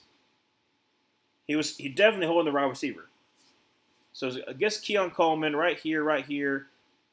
Well, Keon Coleman is not the saint here either, because he has I guess you could say trying to get him off of him. Well, yeah, I guess you could say Nate Wiggins started it, so I guess that's where you want to throw the flag. But he tried to push himself off of him. But so it's going to be first down and 10 for the for the Buffalo Bills at the 29-yard line. 5:04 left to go in the fourth. Josh Allen, bunch to the right, now going to move the tight end over to the left. Draws back to pass. He's going to throw to the tight end. It's going to be Kincaid. He's going to get the first down and out of bounds at about the 18-yard line. First down and 10 at the 18. 4:59 left to go in the fourth. Guys, Buffalo's knocking on the door. 4:59 left to go in the fourth. All three timeouts for each team. Josh Allen in shotgun formation with Ty Johnson to his left. Watch for Shakir in the slot. Josh drops back to pass. Get a little bit of pressure up in the middle. Throws for the end zone, and it's going to be, just beyond the reach of Josh Palmer. 4:53 remaining in the fourth. Second down and 10.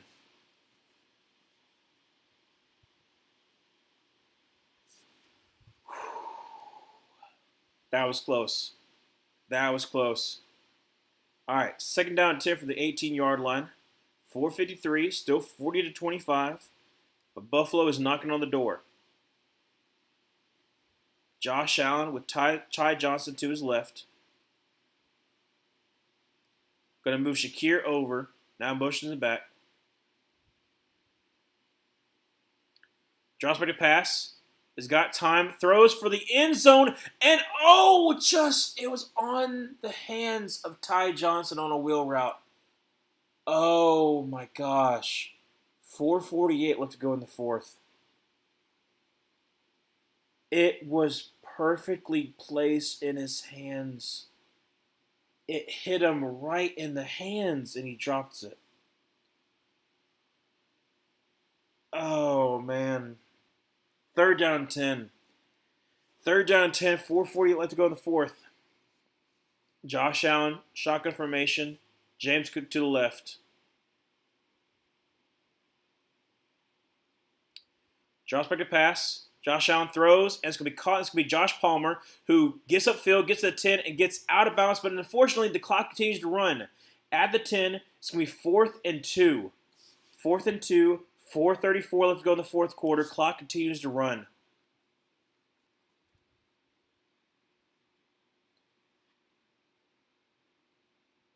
You got to have it here. 4th and 2. 4:20 left to go in the fourth.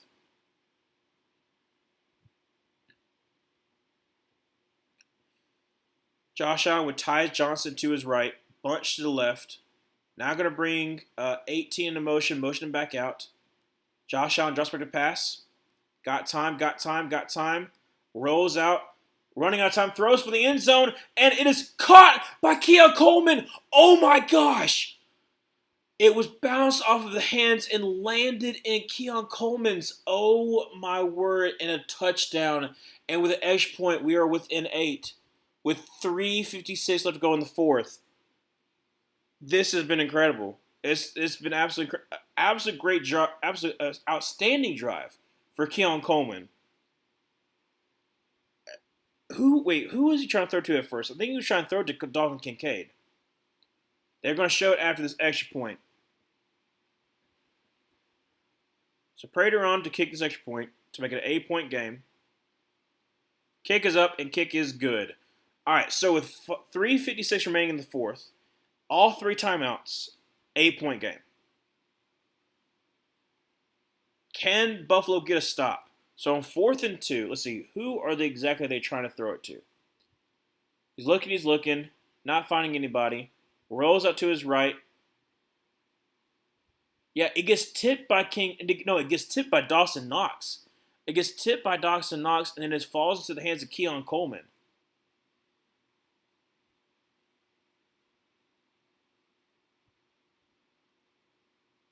It's almost like a little volleyball. That's incredible.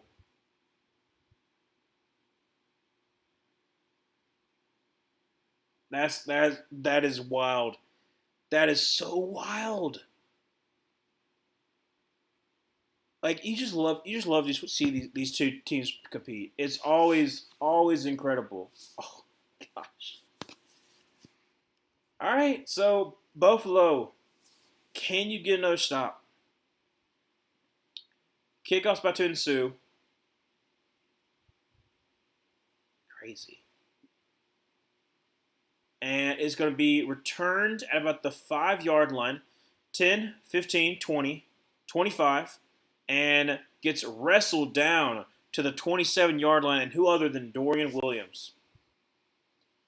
So, showing the comparison right now, like I said, both have 3 total touchdowns. I mean, like I said, it's a quarterback battle for sure. It's been incredible to watch. Okay, so Lamar, ball's in your court. For the 28-yard line, handoff. No, actually a keeper for Lamar, who's going to get the first down to the 40 and slide down about the 42-yard line. First down 10 for Baltimore. 3:38 remaining in the fourth. Okay. 70 yards rushing for Lamar Jackson.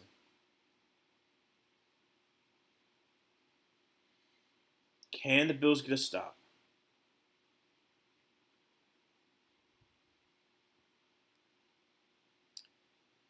$3:15 left to go in the fourth. I formation. Henry in the backfield.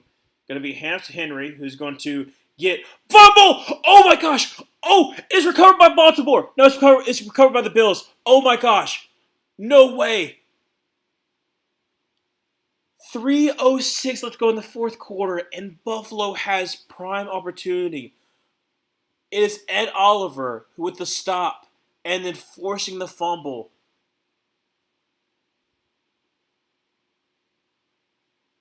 Oh.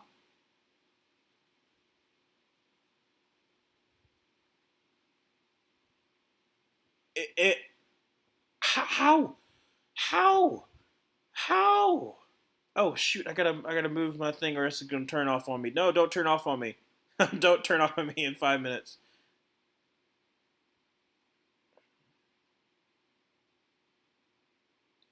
That's crazy.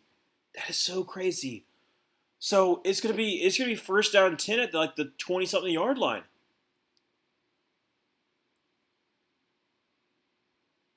Yes, Dobie, this has been a great game. All right, so from the 30-yard line, first down and 10, Josh Allen in a shotgun formation with James Cook to his right. 2 tight ends to the right. Drops back to pass. Takes a deep shot, and oh! Down to the 1-yard line. Who is 85? Who is that? Who? First and goal at the 1-yard line. 2:52 remaining in the fourth quarter. And they are 1 yard away and a 2-point conversion from tying this game. It's going to be a tush push right here. And Josh Allen gets stonewalled but get back to the line of scrimmage. Second and goal. But this is so crazy. This is so crazy. Who is that? Hayes? No, Haas. Who is this guy? 85. Like I said, I know the other two tight ends. I don't know you, but down to the 1 yard line, Josh Allen under center, James Cook in the backfield, second and goal. Wait for the 2-point conversion. No, they're not going to. Gives it to James Cook, and James Cook is going to. Is he in? Oh, they're going to mark him just short again. Oh man. 2-minute warning. Third and goal. Oh my goodness. Can Baltimore get a goal line stand at the 1? Baltimore has 2 more chances. Oh my gosh. This is crazy. This is so crazy. But if you're Buffalo, you also know like you can't give Baltimore that much time. So that's why I don't understand why they went before the 2-minute warning. Why did you go before the 2-minute warning when you know like the time is actually on your side? That might come back to haunt them. All right, so 2-minute warning. All 3 timeouts for each team. Buffalo's down 8 points. Down 8 points. From the 1, Josh Allen's getting the call in. Goal line situation. 2 tight ends to the left. Now move Dawson Knox over to the right. In for a touchdown is Josh Allen. Oh my gosh. 1:58 remains. He just jumped over. 2-point conversion ties this game up. 2-point conversion ties this game up.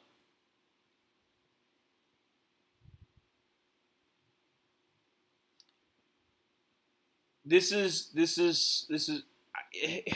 There's really no words you can put to the fact that how Buffalo's been able to come back in this game, where it looked desperate, like there was no way they could come back to this game, and now it comes down to this: can they tie up the game? And so they have to throw out 3 timeouts. Can they tie up the game? Josh Allen sends Shakir into motion, draws back to pass, throws for the end zone, and it's Keon Coleman, and it's incomplete. Nate Wiggins on the coverage, incomplete. 1:58 remaining in the 4th. Buffalo still has all 3 timeouts.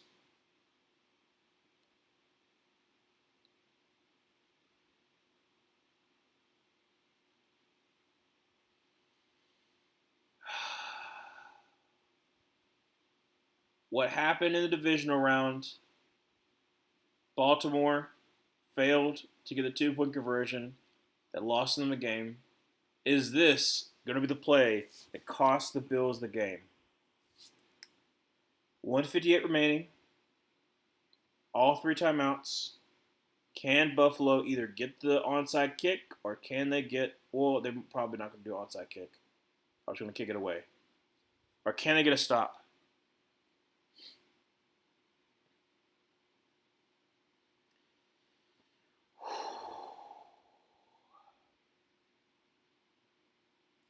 Prater on to boot this ball away.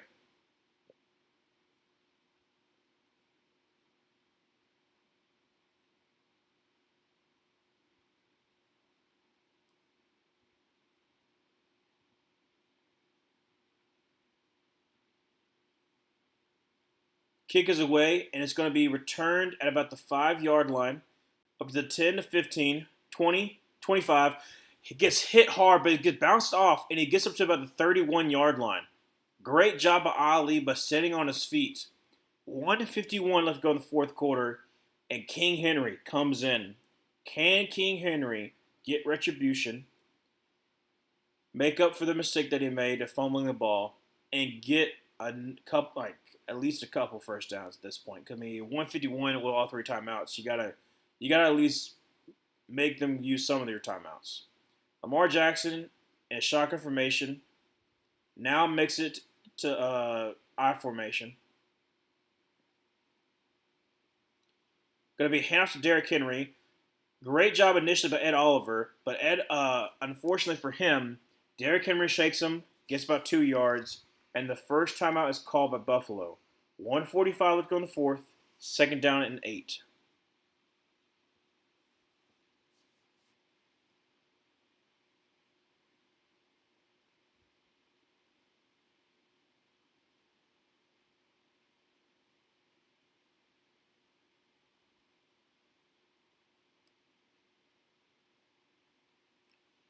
The other thing too is if you're showing it right now, like if the Buffalo Bills had just taken the points, it would have been different. They would have been up by 1. So they're going to say second down and 9. 1:45 left to go in the fourth. Lamar, shotgun formation with Hill to his right. Going to bring Zay Flowers in motion. Going to be hands to Zay Flowers to go try the right side. Is going to fall down. Gets back to the line of scrimmage. It's going to be 1:39. The second timeout is called by Buffalo.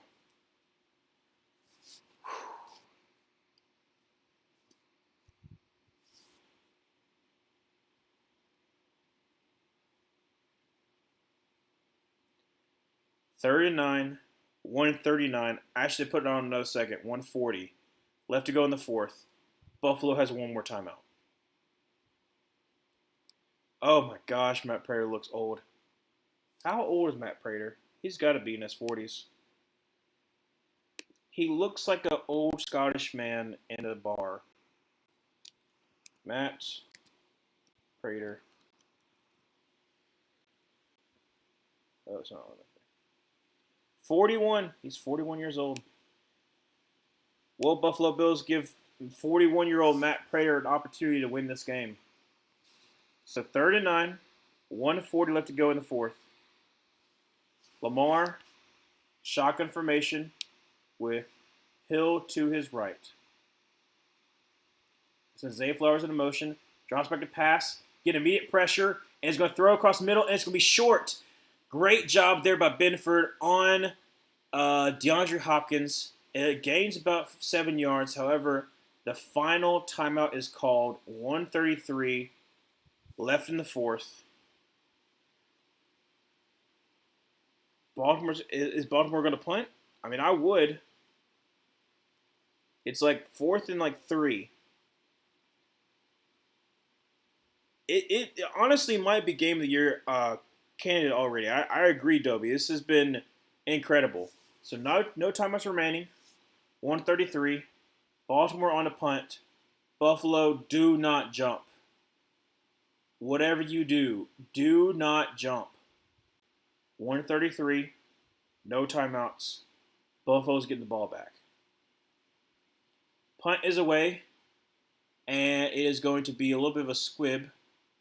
Hit at the 20 and out at about the 18. So, Buffalo, with no timeouts remaining, will be starting at the 20-yard line with 1:26. You get field goal range. You give Matt Prater an opportunity to win this game. This is incredible. This is oh my gosh. I have no words. I really don't. But what I will do is we'll try to call this final drive. First and 10 for the 20-yard line. Josh Allen in the shotgun formation with James Cook to his right. Going to send Shakir in motion over to the left. Josh Allen. Drops back to pass. Throws across the middle to be caught by Shakir. Gets up to the 26-yard line. Clock continues to run to 120, 119, 118. Clock continues to run. Down by 3. Baltimore has all 3 timeouts. Second down and 4. For the 26-yard line. Josh Allen, shotgun formation with James Cook to his right. 105. Snap. Josh Allen throws to the right. That's because that's Keon Coleman out of bounds to the 35-yard line. Stops his clock at 1 minute. Oh, buddy. Okay. First down 10.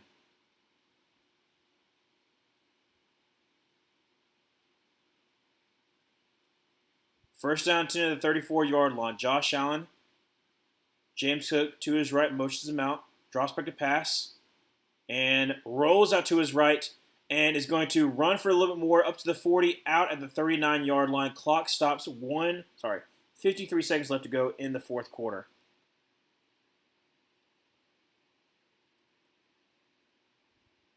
Like I said, Josh Allen just taking what the defense gives him, and like that's honestly what you should do. You still got 53 seconds, which is a lot of seconds. Try to get into field goal range for Matt Prater. Right now, you're almost at the 40. You're almost at the 45-yard line. Second down to 5 at the 38-yard line. Sorry about that. 38-yard line. Josh Allen, shotgun formation. James Cook to his left. And that's going to be a false start on the offense. Make that second down and 10 at the 33-yard line.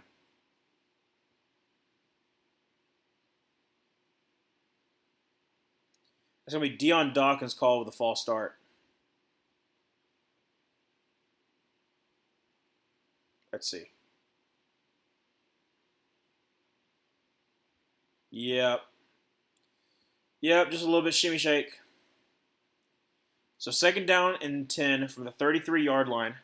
Josh Allen, shotgun formation, bunch to the right.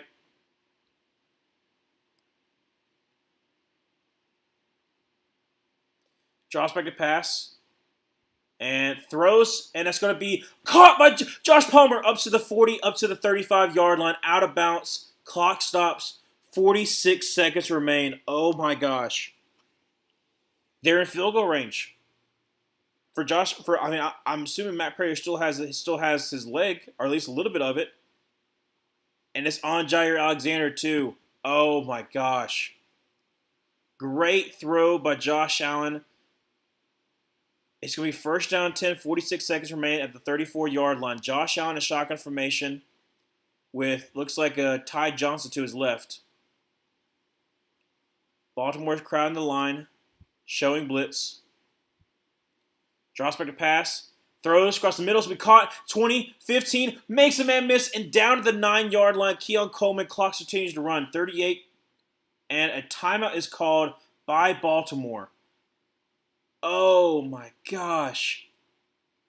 Alexander got shaken out of his boots, but he had a game-saving tackle. However, with this timeout that's called, Buffalo can run out the clock and kick a game-winning field goal. Because Baltimore only has 2 more timeouts now, and it's 38 seconds remaining. So Buffalo, if they wanted to, they could kneel 3 times and get the ball and give Matt Prater an easy chip shot field goal. Last win when trailing by 50-plus points in fourth quarter was 1967 versus the Jets.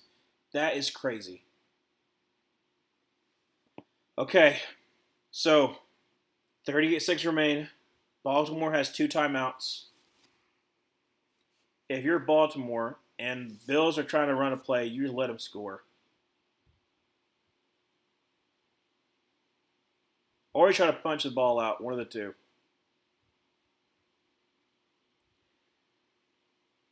Josh Allen under center. And they're going to kneel it. Lose 2 yards at the 11. Clock stops at 35 seconds. Second timeout by Baltimore.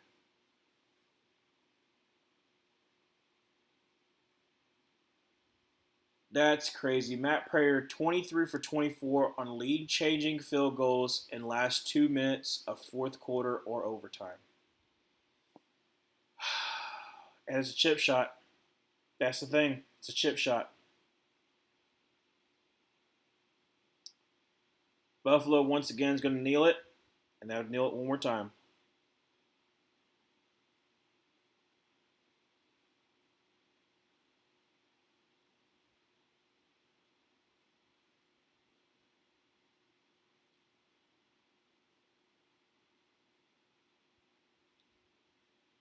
Oh my goodness.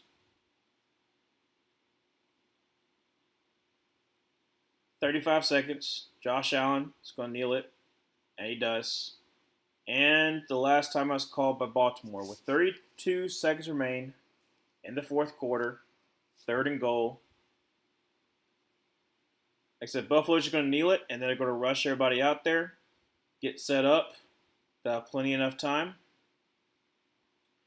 and then kick a field goal. I would say kick a field goal with about like 5 seconds remain just to be on the safe side. So everyone's got to get ready. Oh, my goodness.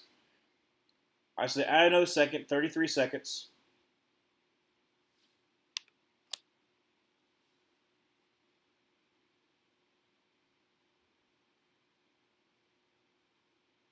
It was a two-score game, this thing. It was a two-score game. 15 points. With about 7 minutes to go. Third and goal. Josh Allen, once again, going to kneel it on the left hash. Everyone go off. Everyone come back on. 26, 25, 24, 23, 22. Continues the clock down. 18. 15, he gets in place. 12, he backs up. 10, makes a sidestep. 8, 7, 6, 5, 4, 3. Snap, kick up, and kick is good. And the Baltimore Ravens fall to the Buffalo Bills, 41-40. In what could possibly be known as the game of the year, Matt Prater gets hoisted onto the shoulders of his teammates as he makes a chip shot field goal to win the game. Buffalo was down 15 points, came back, found a way to win. These two teams are going to meet each other more than likely in the playoffs. Buffalo wins it 40-40, 41-40. In front of the home crowd. Baltimore had it. They had it. If you're a Buffalo fan, you have to be so incredibly proud. Your team found a way to win, man. These are the kind of games you're going to look back on, especially these two teams. Especially if you get the first overall seed because of this. Like legitimately, these two teams are going to be two of the best teams in the AFC. And this game can determine who's going to be the first overall seed when it's all said and done.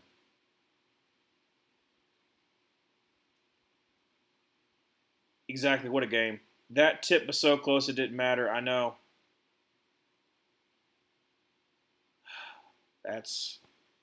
It's a rough way to go. I feel sorry for Ravens fans. I mean, you had it. And just like a lot of times with Ravens and also Buffalo Bills, you just find a way to lose. But it's a great game. I tip my cap to both of them because he's still the MVP. It's incredible.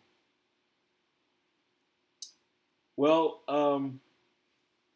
before we go, I do want to say that I'll be here tomorrow for the Vikings versus Bears Monday Night Football game. I'm just astounded. I am. It was a crazy game. It was a crazy game. The fact of the different the turnovers, the missing the 2-point conversion, all that drama, and then just finding a way to make it on down the field. Everyone contributed. Keon Coleman, Khalil Shakir, Josh Allen. I mean, James Cook had an amazing game too. And then Ed Oliver punching that ball out when y'all were down and you finding a way to make it to a 2-point game. That's what's crazy. It was a crazy ending, Baconator. It really was. Just, it's one of those games you almost have no words for.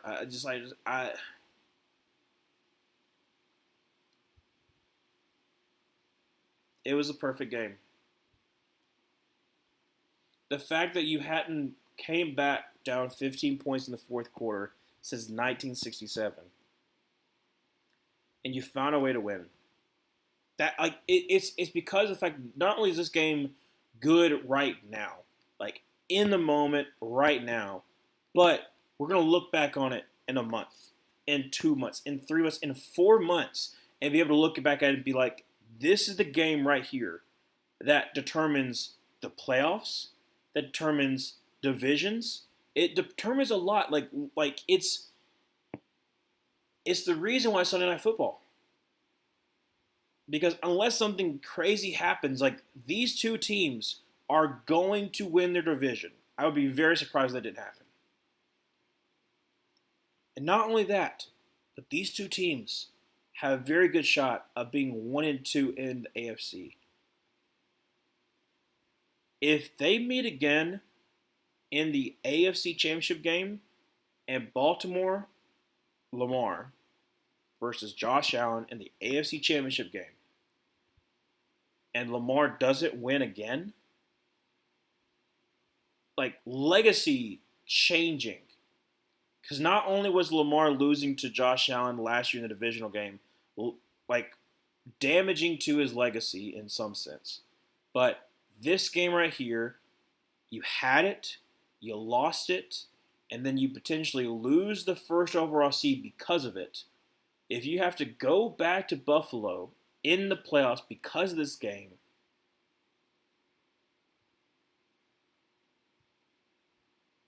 like,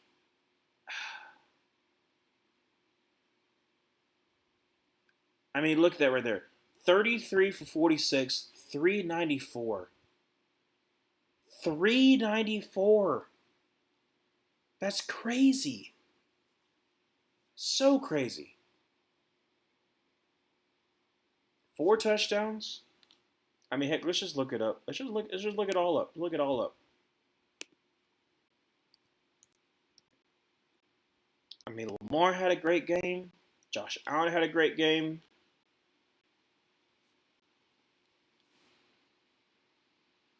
No, that's not what I want to see. Oh my goodness. They still keep on messing with me.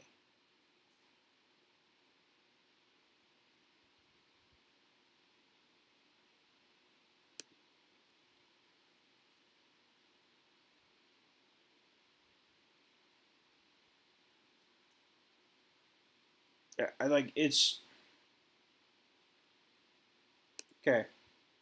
So Lamar, 14 for 19, 210, 2 touchdowns, had 6 rushes for 70 yards and a touchdown. Derrick Henry, 18 carries, 167 and 2 touchdowns, but that fumble was so costly.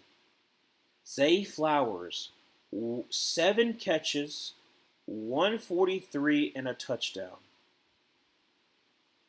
The Bills, like I said, Josh Allen had that 394 and 2 touchdowns. He had 14 carries for 30 yards and 2 touchdowns. James Cook didn't have the best rushing performance, 13 for 44 and a touchdown, but he did have 5 catches for 58 yards. Duncan Kincaid had 4 for 48. Josh Palmer had 5 for 61. Khalil Shakir had 6 for 64. But the unsung hero, especially in those last drives, Keon Coleman, 8 for 112 and a touchdown. That's incredible. Keon Coleman coming to his own. That's crazy. It was great honestly was great from start to finish. Well, I don't have anything else to say. Like I said, hopefully we can continue with the great streak and have a great game on Monday. Um, like I said, I'll have the game on Monday, and obviously, streaming on Thursday. The Commanders versus Packers. I'll have more details on what games we're streaming on Sunday on Thursday, so I'll let you know that then. But until the meantime, I'll see you in the next one.